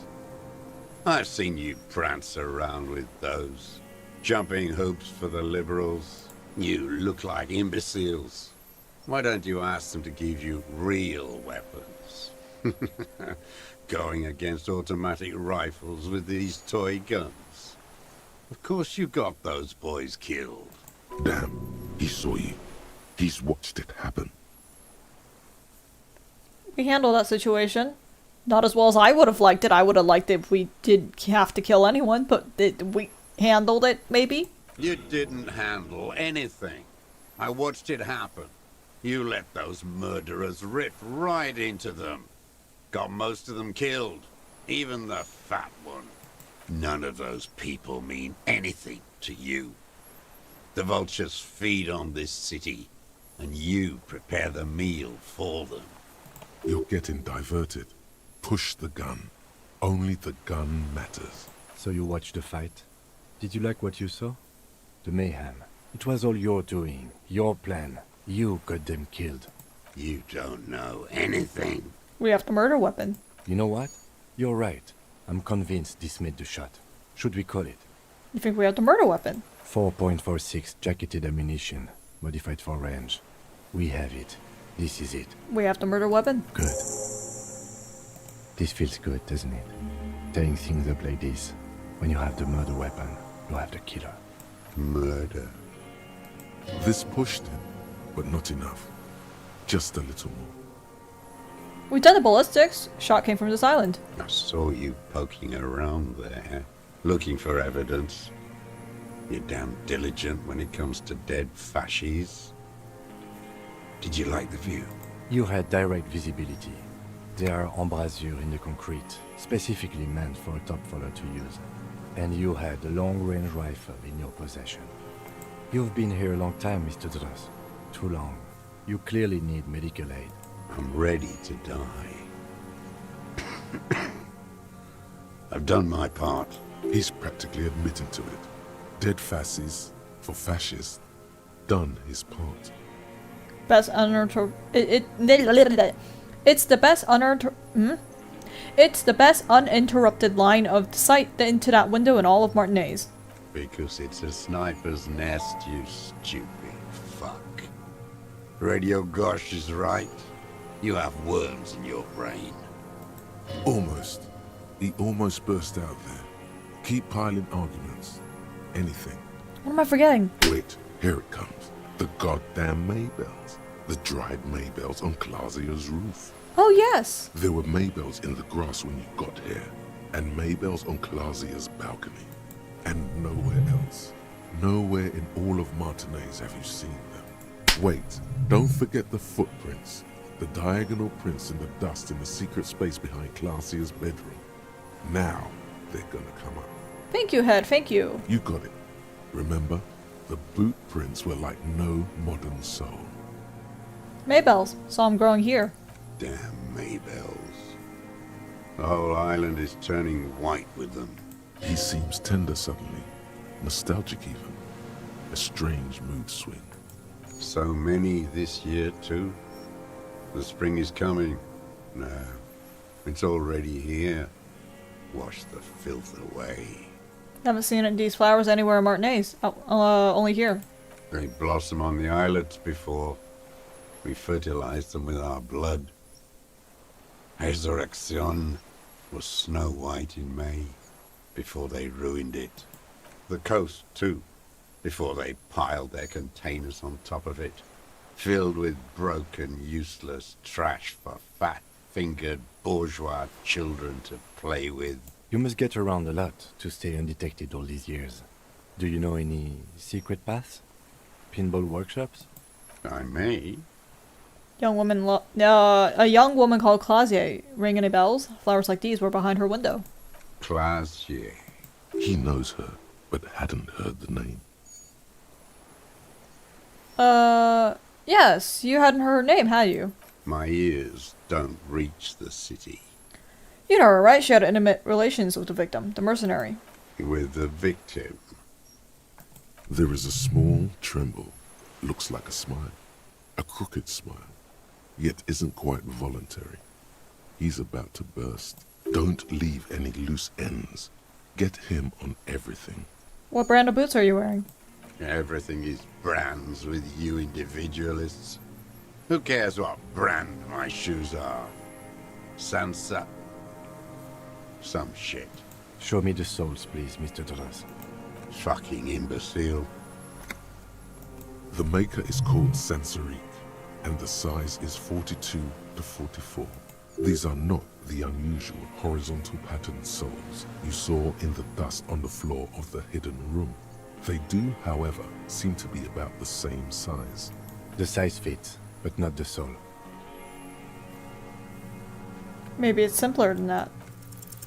Sire, he doesn't have to be wearing them right now. People change shoes. Doesn't mean you weren't there. Near the room the victim died in, sneaking around.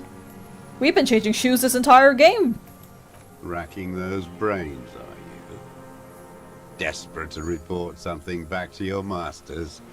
They must have really loved that dead fuck. The lieutenant gives you a quick sideways glance and nods to acknowledge. The prints were his. You can see it in those eyes. He can't keep them from flickering, looking for something. The old man stares at his own prints in the ash around the fire. Silent suddenly, some strange process within him. A gush of wind. Seagulls in the distance. You know who he was. A coalition-trained murderer. Armored and armed. He wasn't human. The blunt end of a hammer. Dripping with blood. He was a rapist. I'm not saying he didn't deserve it. Beating us to the ground. Moaning with joy. You hounds get so thorough when a company-trained killer dies. I haven't seen you on this coast for 40 years. You know, maybe I should have killed one sooner. got your attention. Now you stop beating druggies and prostitutes in your basement. Now you come to investigate. Not when they die by the hundreds. This is it. Shot him. Shot him. Say shot him, not killed him. So you shot him. Oh, the inhumanity. One paramilitary less in Revachol. The lieutenant raises his right arm to hush you, while the lieutenant listens, holding his breath. Just nod. I had them in my sights. Both of them. Him and the whore. Hey! I was breathing with them, in phase, and I pulled the trigger and flew on the air until I landed in his mouth. I didn't think I had a shot like that in me anymore. I did. I saw him kneel there with his mouth full of death, and that stupid look on his face. And his dick still in her. Nothing. I went to sleep. Next morning there were Maybells everywhere. The world was white, or what's left of it anyway. My last spring here. I knew the fascists would come to avenge their own. And so they did. Mr. Dross, are you aware you're confessing to murder? Yes. And you were looking at Dan, the victim and a young woman, having sex, through the scope of your rifle that night, before you shot him? The old man nods. Why? Because that's what they were doing. The motive. This is where the motive is going to come from. You can coax it out of him. The lieutenant's preparing the ground. I don't understand. Do you, detective? I don't understand this part. Why were you looking at them that night? I'm always looking. Are you always looking through the scope of a rifle? I'm just trying to understand. A rifle scope has the best magnification. And if you don't like it? Click. You pulled a trigger. Yes. Think of it as a form of critique. He will not stop now. These dialectical materialist types never do. Exploit it. You got him going. Connect every little piece now. Wrap this up like a gift.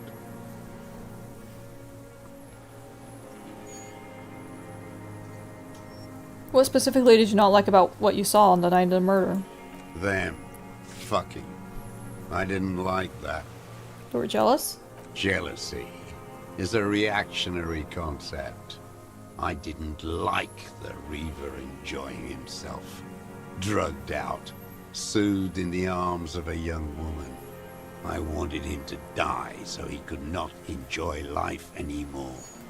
And I wanted to see his head explode. That too. She should know better than to hold a child murderer between her thighs. I knew he'd be there for one more second. Writhing. That's all it takes for the bullet to reach his head. Now that I think of it, I wasn't aiming for his mouth. I wanted his brains to spill out on her. But you can't have everything. He wants to see her covered in blood. How long have you been watching her? Since she came to Martinez. I saw her sneaking in the reeds early in the morning, behind the Fell building. It was dark, still winter. She didn't have her skimpy outfit on then, just a spot in the night, moving. Past the Fell building on the coast? What was she doing there? Hiding something in the water. She had a fag after she'd done it. I was up in the ruins there. She couldn't see me, but I could see her, smoking. She was nervous, but not scared. Why do you think she hid there?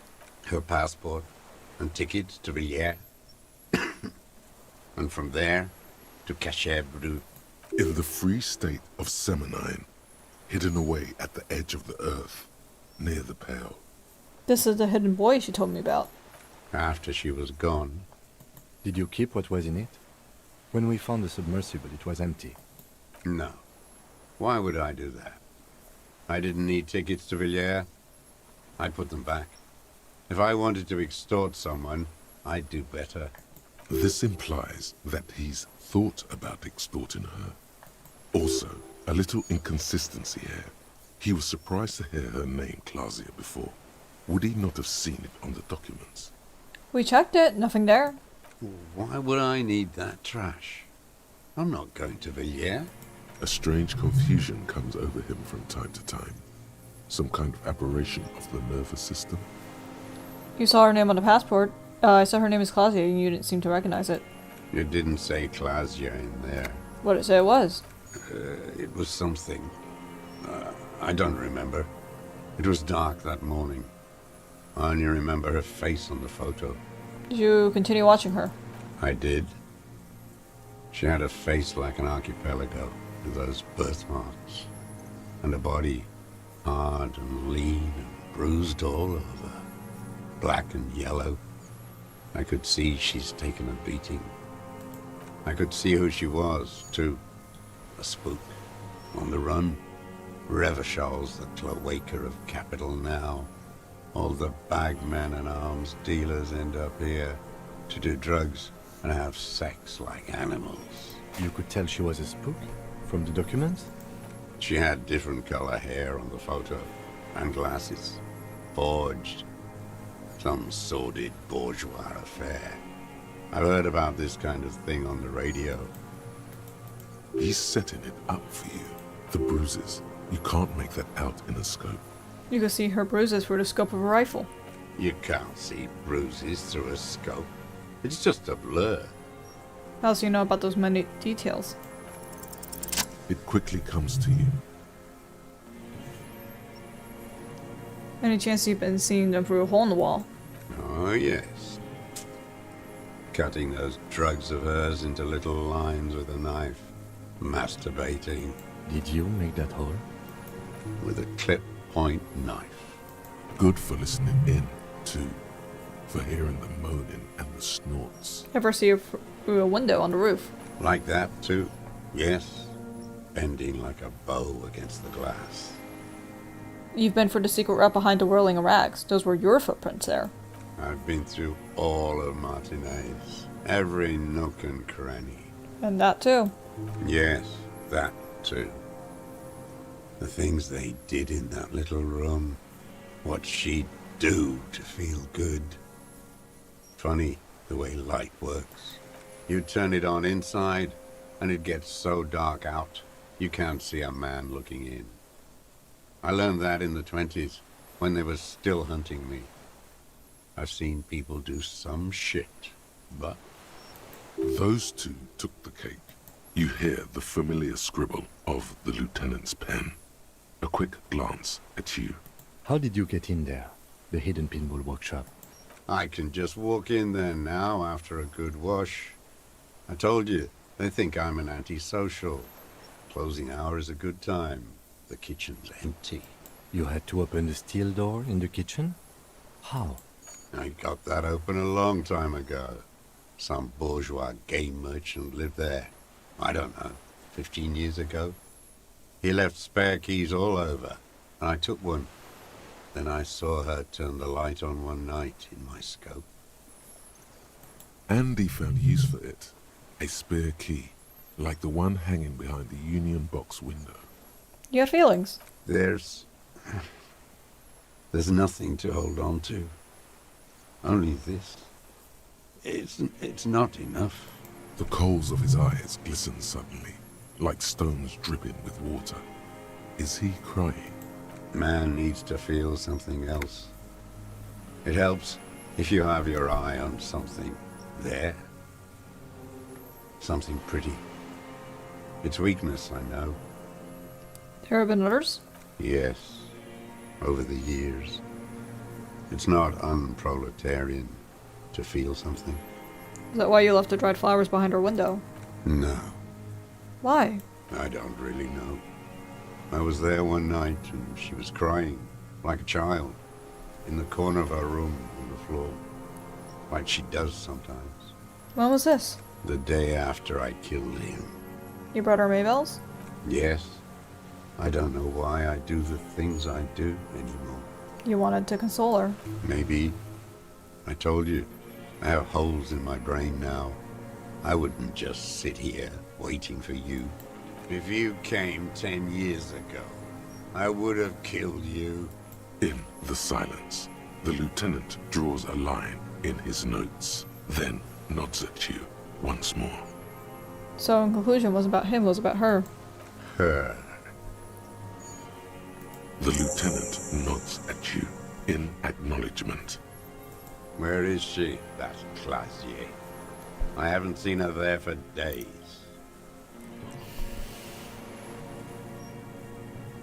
She let us hear first. She figured out someone's watching her. Gone. I knew it.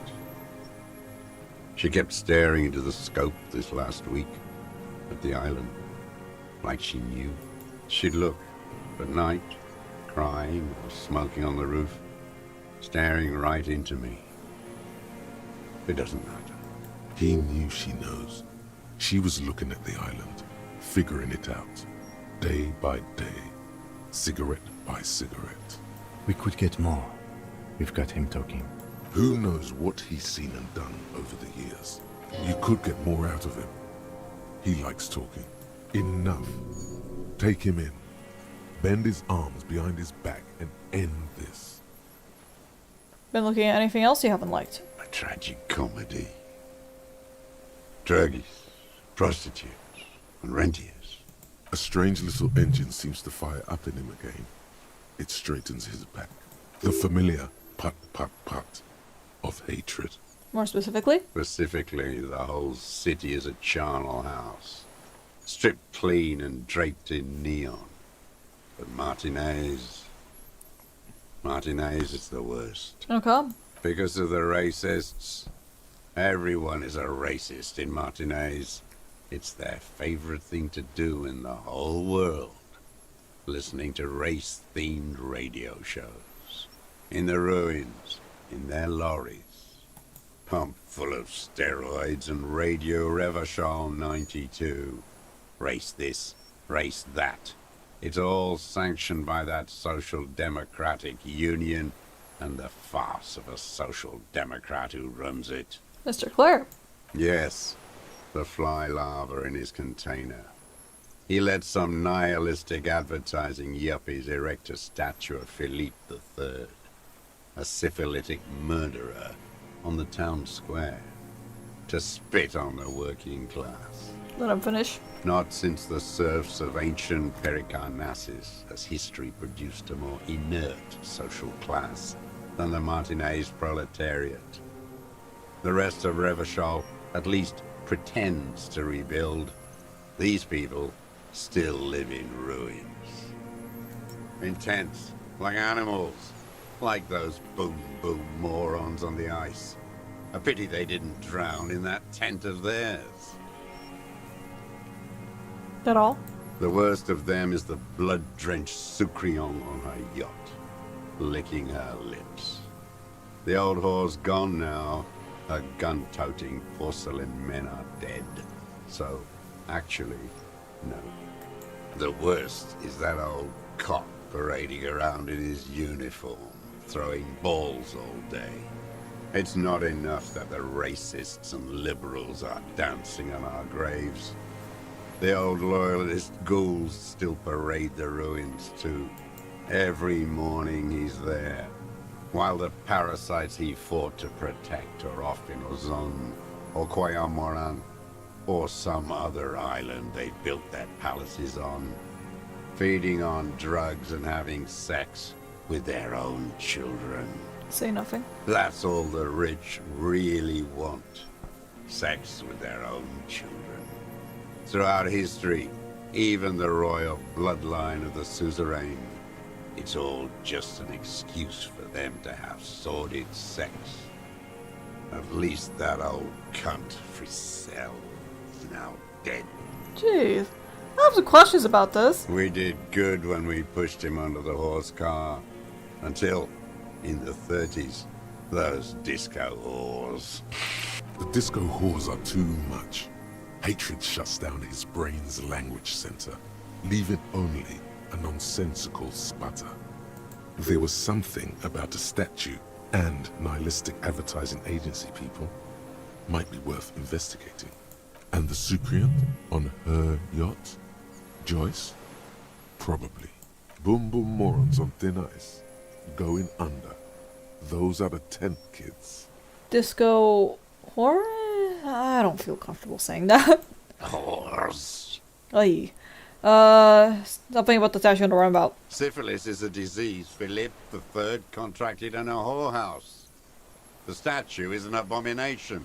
Abomination. The bacteria entered his brain and made him squander trillions on sparkling wine, cocainum, and monuments of himself. His son, Philip IV, the Insane, contracted syphilis in the womb. That is technically possible, although Philippe III was not actually syphilitic. He was just mad. And he still went on to govern Revachol for 25 years. We lost 2 million lives toppling that mode of government. And those grotesque statues, too. Hundreds of them. So there. What a keen remark. Yes, it is, isn't it? It's still there. Do you know why? Because the cynical advertising yuppies erected a deconstruction of it. That's right. Some advertising cockroaches erected a cynical deconstruction of it. We tore it down with honest working-class plastic explosives. And there it is again. Art is a bourgeois establishment. It's an affront to humanity. Every gallery should be bulldozed, and the artists should all be given 30 years of hard labor in Yekokata. Wait, the bullet hole in Philippe's heart. The statue had been shot. That was him. It had to be. He's already proven capable of taking a far more complicated shot from here. You shot the statue. I did. A needless, sentimental gesture. I should have spared the bullet for a deformed monster of liberal capitalism. Shameful, really. Yes, shameful. So many others to punish over the years. Isn't that right, detective? That's it for the statue. The fat union man let them put it there. Corrupt as he is. Probably got a fat check for it, too. Shared with the law. He keeps having opinions about the union's leadership. You mentioned Union is social democratic and Claire a farce of a social democrat. Another hideous disappointment. Unions are the real enemy. The true enemy of the proletariat. Placating the masses. Am I correct in guessing you started with a 5 in intelligence? Yes, you are. It means that I have to pump a lot of points into psyche and physique to be able to do anything with those. Yeah, you could tell my suggestion was not doing great, so I kind of had to buff that up a little bit. Oopsies, don't worry about it. Yeah.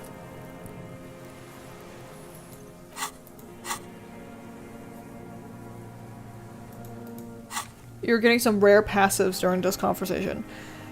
Am I? I feel like these are pretty decent passives, I don't know. Disappointment. So personal. He displays a familiarity with the union's top brass. Who's a disappointment, Claire? That deformed toad? I wouldn't expect him to wipe his own ass. I mean, the brains of the operation. The smart one. Edgar. Edgar, the brother. He talks a big game about uprising and social base. They must have sent the smart one to some university in Le Jardin, where it's alienation this and hegemony that. Most people lean into Psi or Fizz, so when I catch a moat or in check, I can make a decent guess. That is fair, because I'm pretty sure physical doesn't have a... the archetype, right? Like, at the beginning you got to choose free, and I think one of them was motorics, and the other was psyche, and then we had intellect, and physique wasn't one of them, I'm pretty sure. You talked to Edgar. First against the wall with him. The Clares wouldn't miss a man hidden in their own backyard. Not all this time. Nothing happens in Martinez without them knowing. Of course. Maybe the Clears asked him to. Don't go straight for the kill. Exhaust everything else first. Soften him up. Have you approached them? I haven't approached anyone. I hid. It was Edgar who came to me. How did he know you were here? He didn't just stumble in like an oaf. He figured it out. Some kids told him about a monster on the island. I told you, he has brains. Stepped right off the boat and walked down where you came. I even kept the door open for him. Thought he was a man of the left. Wouldn't rat me out. I was right about one of those things. When was this? 20 years ago. Neither of them could walk now, could they? They were less fat then. That's around the time the Clears came to power. What'd you talk about? Edgar did the talking. Paid his respects like I were a fossil in a uniform. Offered platitudes about the struggle. Flaunted his pink degree. Even quoted Marzoff. Never trust a social democrat who quotes Marzoff. Oh, and charity too. They love their charity. Offered me blankets and social housing. I still have the gas cooker he brought. He'll you be here. Let me be here. The ZOC is an unlawful successor of the Commune of Revachol. We took this fortification from the Loyalists. Even the Clares understand this. They let him be here. Understanding was a courtesy. But why such a courtesy? Did you kill the Colonel mercenary for the Clares? You know why I killed that fucker, Dwat. As to Edgar, I'm not doing anything for that swine again. Again? What have you done for Edgar before? Tried teaching him some Marzovian socioeconomics. They didn't stick. We parted ways. Okay, he didn't do the hanged man for them. But he's insinuating something. What was the deal? The connection comes to you like a splash of cold water. Dark, cold water. They didn't run the Union yet, did they? He acknowledges it. Here we go. A twist behind the dark bend. Who did? That bourgeois cow. Tiffin Holly was her name. Licked the rich man's hand every time he came to town. Never seen a labor leader so hot on mutual cooperation. And money. She liked that too. That Holly was a real bridge builder and a deal maker. And a woman? She was. And she was real soft on those money men. Had a Barbara Muskova bag over her shoulder that she liked to bring to work. Then she disappeared. Called in, they say. On the eve of battle. Ran away. Vanished like a piss stain. No, that's not quite it, is it? Did she? They say her daughter called in, not her personally. But that wasn't really her daughter, was it? No, I guess it was not. Edgar has someone make the call. Why is that? She couldn't make the call herself. Here it is. The bend in the river. Why? Because she was dead. Just say nothing. Say nothing. The cow caught a bullet in her right lung. Fell into the canal grasping her tit and drowned. Or bled? Hard to say. It was a sloppy job. And a moving target. She was going home. Waddling. Dressed in yellow. Drunk like she often was. The ruins are black around her, and she had a yellow leather bag under her arm. She tried to cross the canal.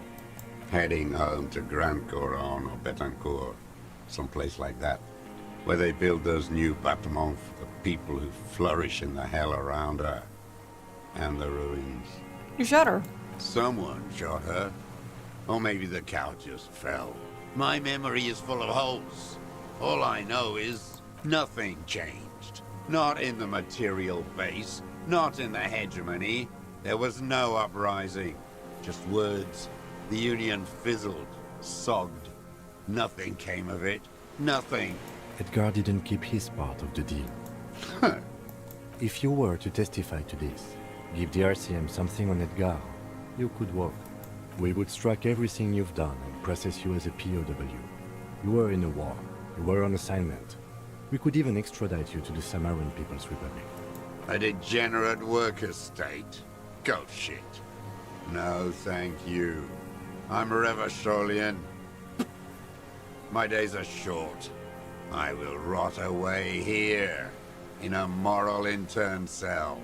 I will not testify to anything. But you did do it. I saw it happen, and I liked it. That's all I have to say. I didn't live and fight for 40 years to end up as a collaborationist. I've heard it on Channel 8, 40 AM, Radio Revachol, late night. Everyone is a blobber in this world. Everyone betrays everyone. They're all already locked up for betrayal. The best ones, the ones with heart, were slaughtered, trampled. The same old freezing hatred. The boom boom morons on the ice. They were boom imbeciles. At least they're not there anymore. What more is there to say? They're duped by bourgeois culture. I've seen that kind pop up, like worms after the rain. Oh, there's plenty to say, hardcore man.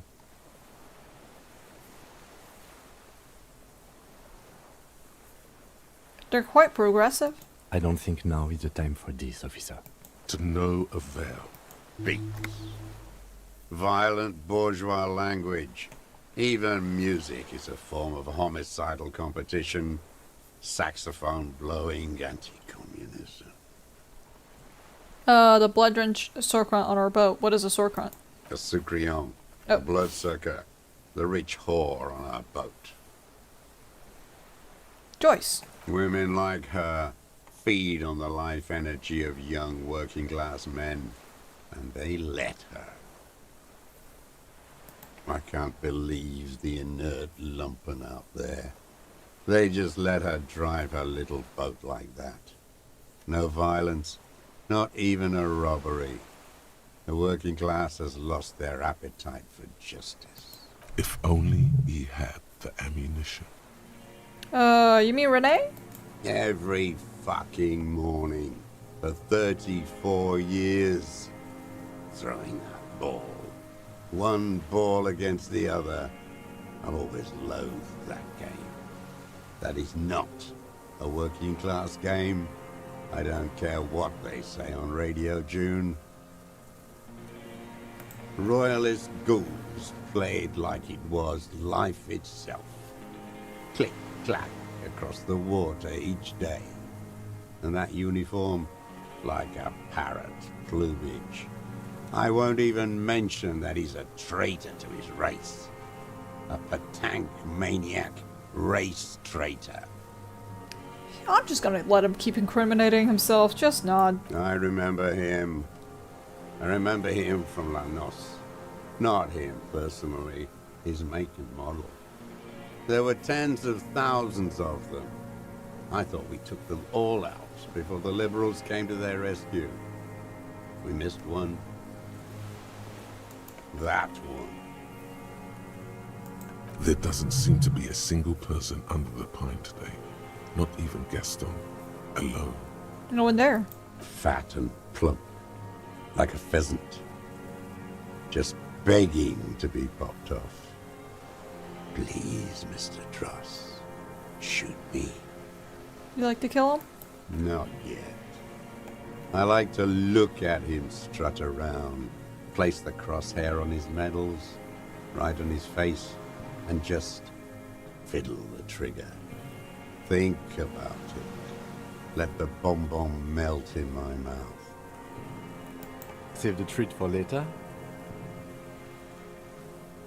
He is a juicy bonbon, that one. A real treat for the black day. The blackest. When I put that gun in my own mouth, I think, no, don't waste it. Put this lead in that cock, Renee. For the boys he killed. And then I look at him throw those balls, and I suddenly feel better. I even hid one bullet, so I'd always have one for him. Haven't seen him around lately, strutting around. Must be down with arthritis. I hope it hurts like hell. I hope he sweats blood. Hearing it may destabilize him. You sure you've gotten everything from him?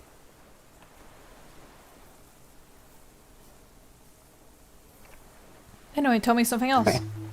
Yes, of course. Must be passing a kidney stone. I hope it's excruciating. At least it keeps him from throwing his balls. He seems relieved. Could he have been worried for him? He reminds him of himself. The same hatred. The same. You try to think of another thing, but no. It's just the hatred. Glad we talked about this. Glad? It's all gone. Maybe we don't tell him. Maybe we don't tell him. It's fine. It's fine. We don't have to tell him. We don't have to tell him. Alright. Let's put a point to composure. Shit. For a 60-year-old man with stomach trouble, who spent his entire life alone on an uninhabited island, he seems surprisingly fit. That's it? He's prone to erratic hand gestures and clearly malnourished. But that's it. You can see no more by looking at his slouched frame. The moment passes, and you say, I'll have to ask again. his lip curls into a sneer at the memory. About Renee. Yes. Where is he? I hope he doesn't have debilitating arthritis. Or kidney stones. He can still come out to play with balls and get shot in the head, right? Renee's dead. A couple days ago. No. Yes. I waited too long. I waited too long and now he's dead? I'm sorry, Mr. Druss. I understand you knew him for a long time. They're all dead now. Fuck him. If he really wanted to kill him so bad, he would have done. There must have been 1,000 black days on these islands. His health ailing. I'm sorry. Fuck you. You cared about him? All human beings care about each other. I cared for seeing his head explode. Now, God damn this world. You had 1,000 chances to kill him. And I blew them all. What does it matter now? He's gone. Ancient dust. Are you okay to go on? You think I haven't seen people die? It's all I've seen them do. Fuck and die. All the other plans we had. To love. To colonize the Pale. It's all fucked. It doesn't look like he is. Okay. Glad we talked about this. Glad we talked about what?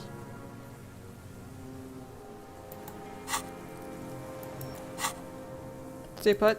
I ain't going anywhere. Okay, we're just gonna do a little dress up real quick. Oh, it auto-saves for me. How nice.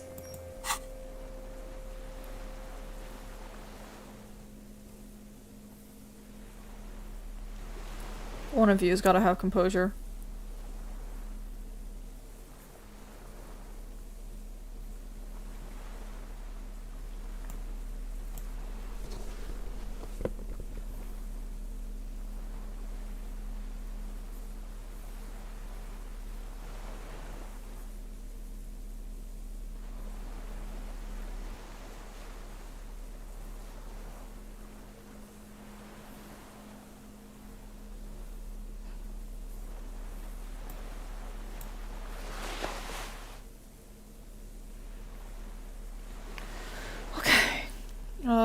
Okay.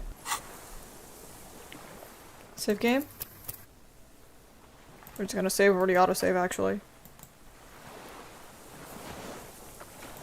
The old man stares despondently at the logs. It's like he's forgotten you're there.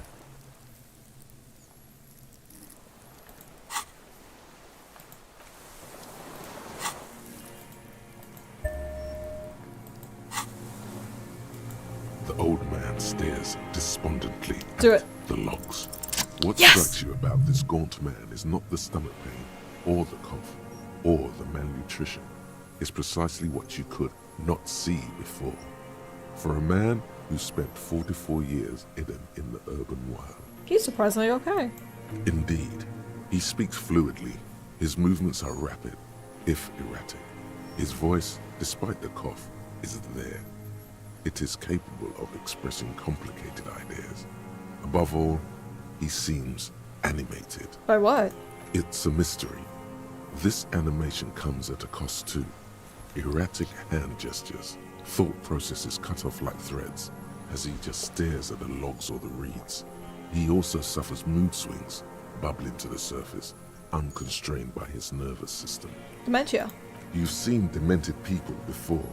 This feels similar, yet different.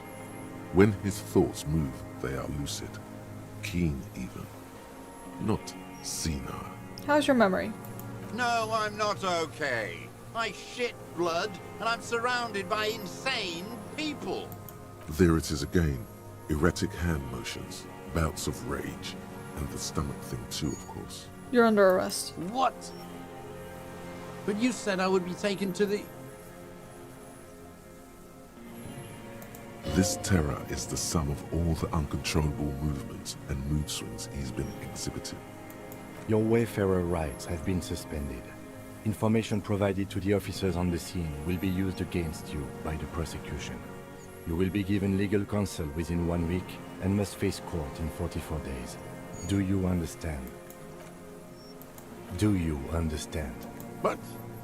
Kim, he's afraid. No, I don't want to. I have to stay here. He's sweating. Beads are forming on his forehead. Your confirmation is not required, sir. Now on to the boat. Don't have room for free. Not really. We could escort him to the pier, then either one of us can take him inland while the other stays here. But then, who watches him while you're coming back here? Who watches him there while I come back for you? you come back for me? How about I go and send a boat back for you? What is this farce? This is a fucking farce. I can't. Lillian.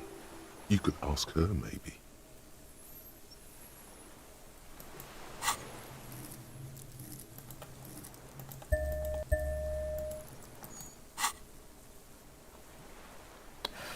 Maybe I can ask Lillian to watch him? This is no harmless old man.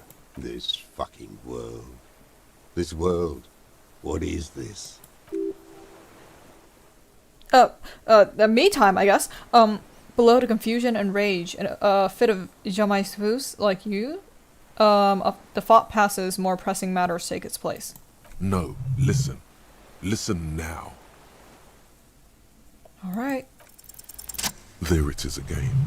To your north, as it has been since you came to the coast. The reeds whisper, stalks rubbing against each other. But then, in the middle of it, What? something completely different.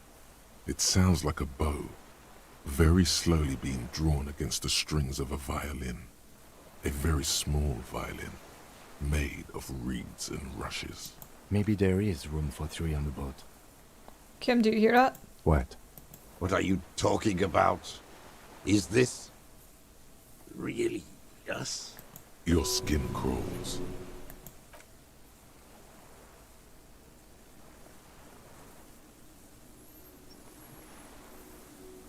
What the fuck is that? What the fuck is that? What the fuck is that?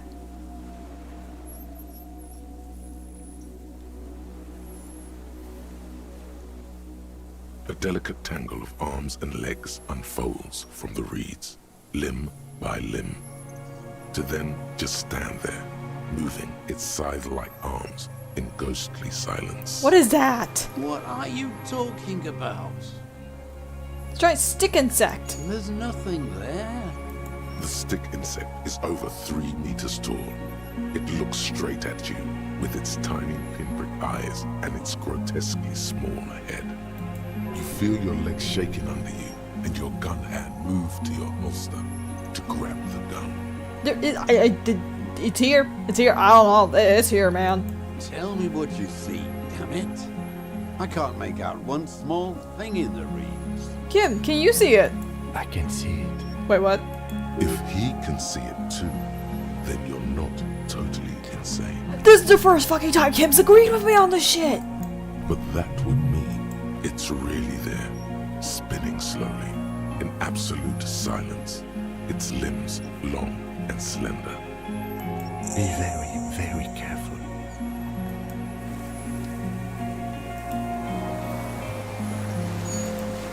What's up?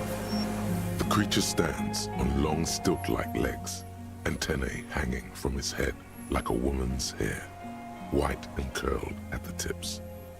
It is no more than 5 steps away from you. Reed-like tufts stick out of its joints.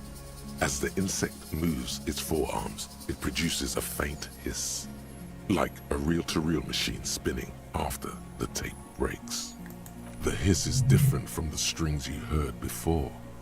It says something else in a lower pitch. Listen carefully.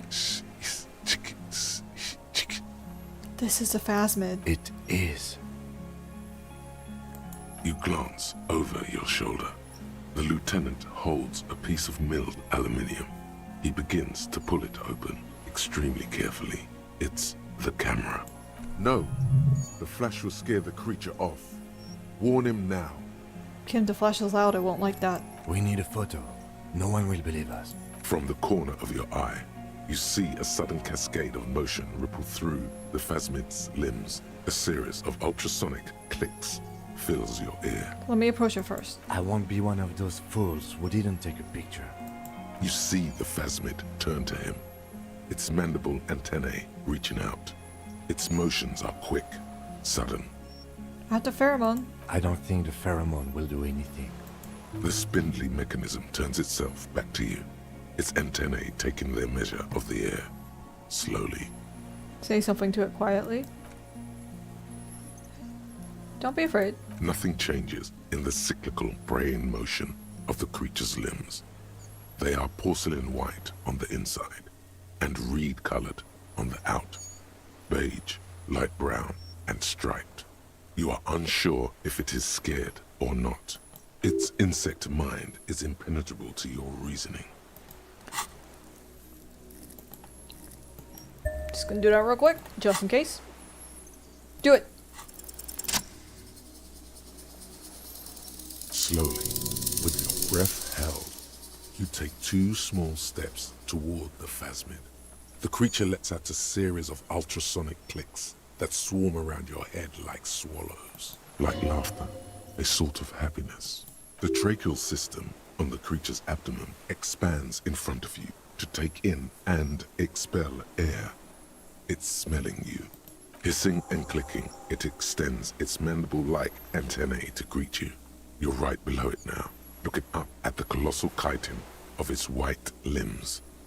The head of the creature is crowned by reeds, and its eyes are like small droplets of water. It's smelling me. Maybe it is real. The pheromone. The insect's head is crowned with reed-like scales, the shape of seed heads. They rustle as the air moves. The ventricles at its abdomen continue expanding, like lunglets, breathing you in, your sour, greasy semiochemicals on the breeze. Raise your hand slowly. The insect stops its stridulation, seeming to observe you. Below its crown of reeds, little pinprick eyes detect motion, glittering. The world stands still around you. Suddenly, there is silence. Put your hand down. The invertebrate comes back to life, stridulating. Sets of complex eyes follow you, moving in tandem on either side of the insect's small head. Hi, I'm Harry. I don't really know who I am. No reply. A total ancient silence comes from its mouth, along with what appears to be some kind of foam. The stridulations of its limbs continue all around you. Look closely. You were right. Little bubbles form on the mouth parts of the creature, on its segmented lower lip. It looks to be foaming, slowly. The foam is white, then yellowish. The faintest smell like you've never felt before. Like burnt roses. Kim, it's foaming. Careful. It may be poisonous. The foam slowly turns a darker shade, like burnt caramel, as the insect moves its mouth parts, masticating.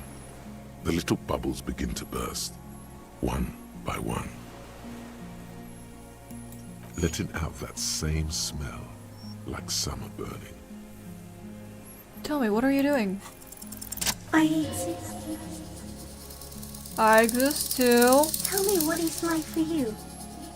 If I tell you what will happen. Then I will tell you what it's like for me. It's like fire, burning. Fire?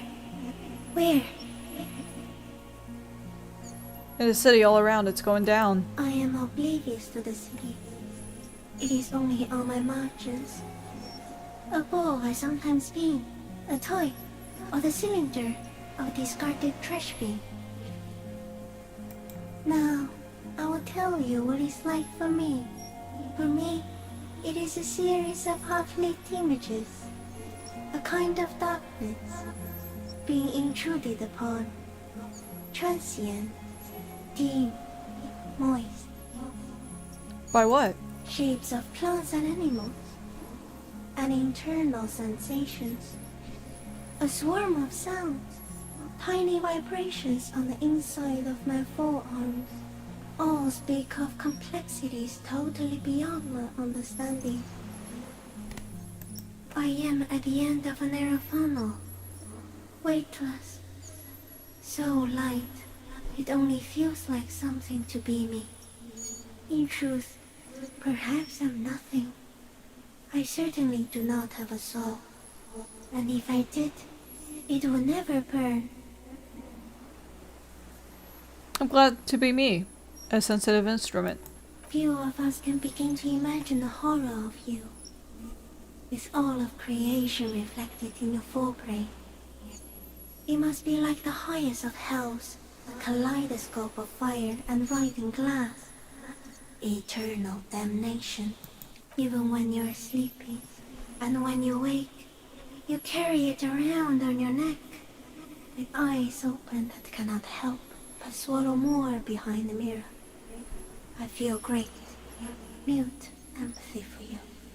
I'll keep my shit together. That must be incredibly hard. The Arthropods are in silent and meaningless awe of you. Know that we're watching.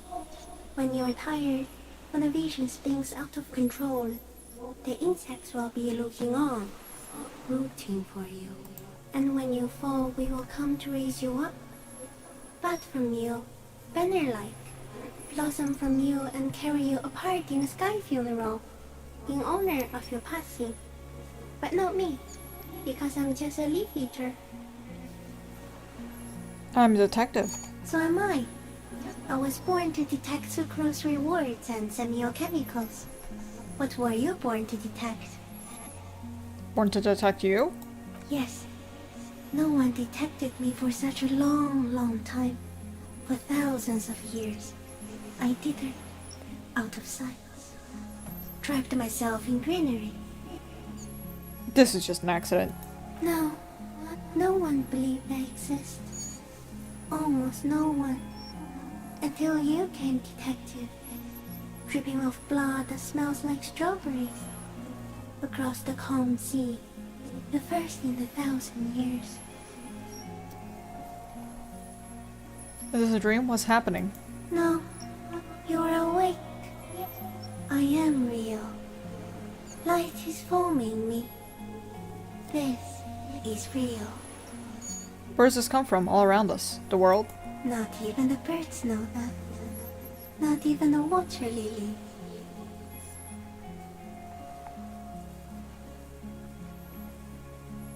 Then all we can do is beat our fists against it day by day with no answer? You can also eat it. If it's a leaf, you can put it in your mouth. Yum yum. Or read. Wait, so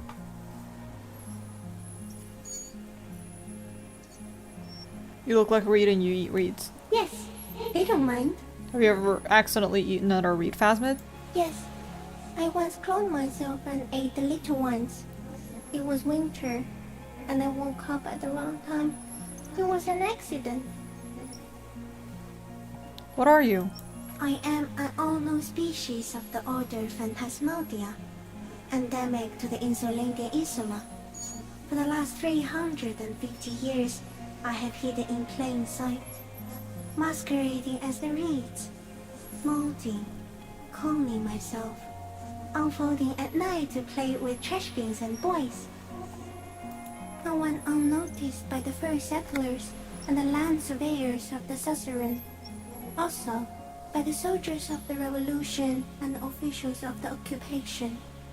Even the Samanese islanders who came here first, but did not stay, have not seen me.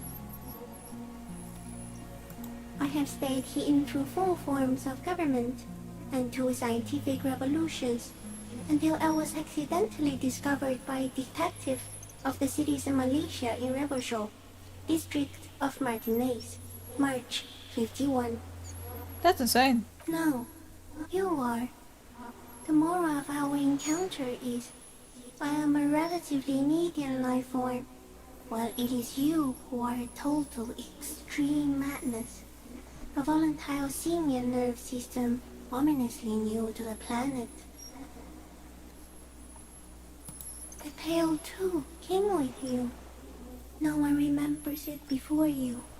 The Nidarians do not. The radially symmetrics do not. There is an almost unanimous agreement between the birds and the plants that you are going to destroy us all. The Pale is human made? It is a nervous shadow cast into the world by you, eating away at reality. A great, unnatural territory. Its advent coincides with the arrival of the human mind. I don't have that kind of power. You're a violent and irrepressible miracle. The vacuum of cosmos and the stars burning in it are afraid of you. Give me enough time, you will wipe us all out and replace us with nothing. Just by accident. How? We suspect it will be something like the oxygen holocaust that wiped out anaerobic life 2.6 billion years ago, when organisms first started breathing. Only much worse. Instead of air, you exhale thoughts. There are no trees that eat thoughts. Where's Hal? Everything your eyes touch goes back there, behind the nose mirror. What if you blink? Are we still here? Please don't blink. What if he misplaces us all one day, or just forget?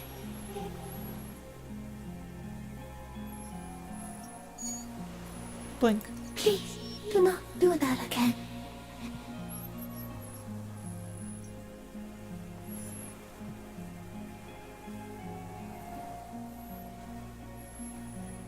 I've already forgotten the whole world once. So it is already happening. Soon, one of you will close your eyes and open them to see that none of this ever existed. Kim, am I having a violent epileptic seizure? It doesn't look like that, no. What does it look like? You're just staring at it. I think I'm having a vision about the final fate of mankind. Okay. Is it somehow related to the case? Sort of. I think we should take the picture, and then you should back away from the unstudied species. I'd say goodbye now, I have no more thoughts. No, there is one more. No, no more thoughts. A series of chirrups surrounds you, like swallows on a cliffside, as the phasmid moves its forearms, timbals visible on the inside of its white stalks. Okay, Kim, take the picture. Okay. There is no change in the insect's motion while it's being aimed by the camera. It remains fixated on you. In 3. If it moves, you jump back. I'll shoot.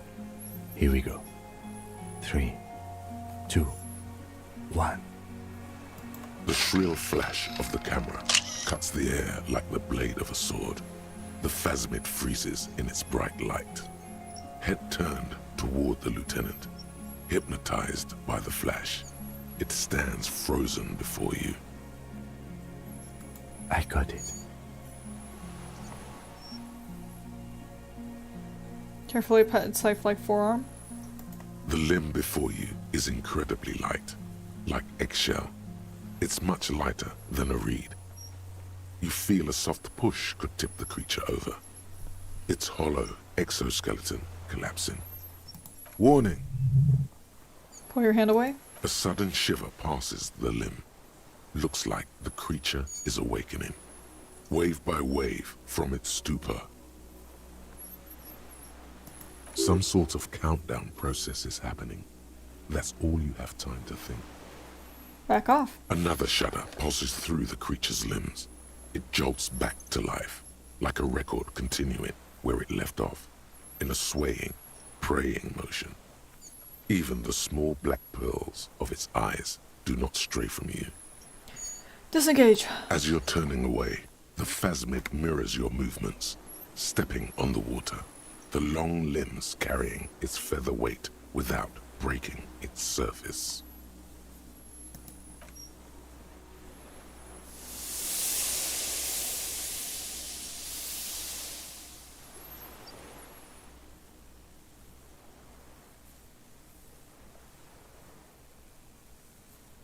And just like that, it's gone, skating away across the sea's calm mirror like a skipping stone, leaving nothing but circles on the water.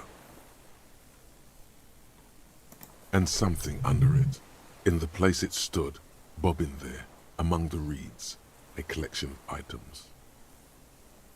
What the hell? It's gone. Like a water? Apparently, yes. Like a water strider. Only... I've never seen anything like that in my life. What is that? Looks like a nest of some sort. We should have a look. What now? What now? In some kind of strange, semi-catatonic state. Our suspect is not looking so good. We need to check on him.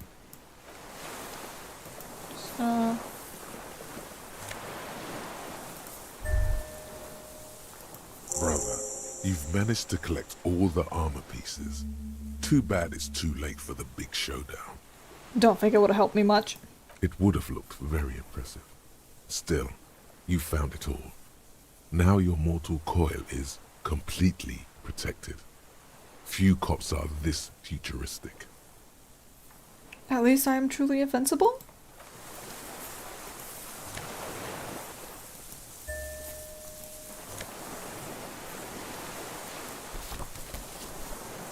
We'll do that later. Hey buddy, what's happening? What is it? What do you want from me? I can't go. Something is very wrong with him now. Sir, how could you not see the phasmid? See. Mr. Doras? The man does not respond. He keeps staring, black eyes glazed over and bulging from their sockets, his gap-toothed mouth shaking.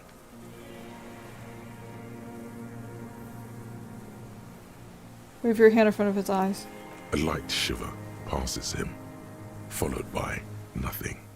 His hands are trembling, and he breathes slowly. He's going into some kind of psychomotor immobility. The good news is, this solves our transportation problem, doesn't it, Mr. Doras? The trembling mouth appears to sigh. Between this and the broken tire he's used for a boat, I think it's safe to leave him here, while we go and get help. It will need to be medical first, I'm afraid. What happened to this man? Old age and shock. I think it's a phasmid. Yes, the arrest and the appearance of the phasmid, the combined stress. But you think it's something more than that, don't you? Quite a few things about that health check you did on him make sense now. You couldn't see it, it's just the reads for him. That could be part of the shock. But you're right, something is off here. Mr. Dras, No response. Maybe this is how the phasmids stay hidden? then how did we see it? Oh, you mean, whatever does this, does it over time? Teenagers, kids, drunks, sightings are brief, and hence not credible. But anyone who spends a long time with it. Yes, you forget, sir. Mr. Dras, have you ever seen a stick insect? pretending to be the Reeds. The... The doctors will have to look at this. I hope your station has better medical personnel than 57. This is a little advanced for a nurse. Oh, before when I evaluated his state, he seemed strangely animated. He was energetic and articulate. After all these years alone, with little hygiene or medication, I would expect worse. Perhaps his animation is induced by something in the phasmid. It does not seem to be animated now it's left. Honestly, I'm ready to believe anything at this point. Maybe it is psychoactive. I mean, why not? It's 3 meters tall. He's been here for a long time. Who knows how much of it is in company? He did seem distressed when it finally came to arresting him. Like he didn't want to leave this place. And the insect, maybe. I have absolutely forgotten to take notes. I hope I remember all of this. This will be one hell of a report. Thank God we have the photo. No one would believe you without it. We found some things. He stares into the reeds. Your words don't stir anything in him. Perhaps you should. Helmet. Nothing. Just dull staring. Not even rage left, wherever he is. If Kuno kicked it into the sea, as he said he did, the ebb would put it back here. This makes sense. Mr. Dross could have picked it up. Or the phasmid even. If it did, this is incredible. Or Orny's passport. No reaction. His breathing is slow, and he appears very old all of a sudden. Around 80. This is an old man, at last. No longer a tin soldier, but the broken down remains of a man. Let's have a closer look at that after. I think I'll be more useful than him.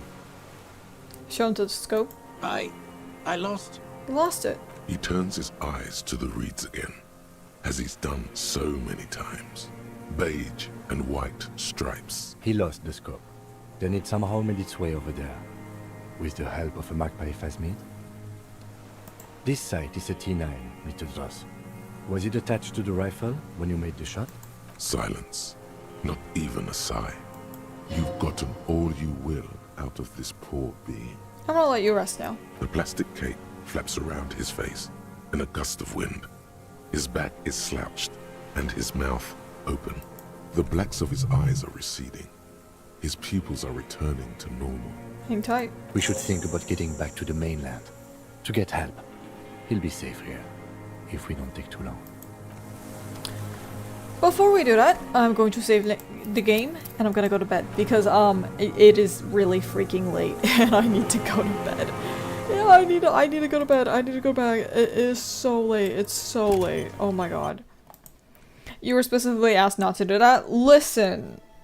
Sometimes when I'm told not to press the red button, I press the red button. Don't worry about it. But yes, alright, we're gonna put this on pause. We're gonna probably come back to this tomorrow to finish up the last little bits of this game, and then I'm gonna call it a night for today. Alright, let me get some music on so that you guys have something to listen to while I do the ending screen. Sure, I can do this. Okay. Alright. Thank you everybody for coming. Have a good rest. Thank you! Have a good night, everybody. Thank you for coming. I'm gonna call it a night. Bye!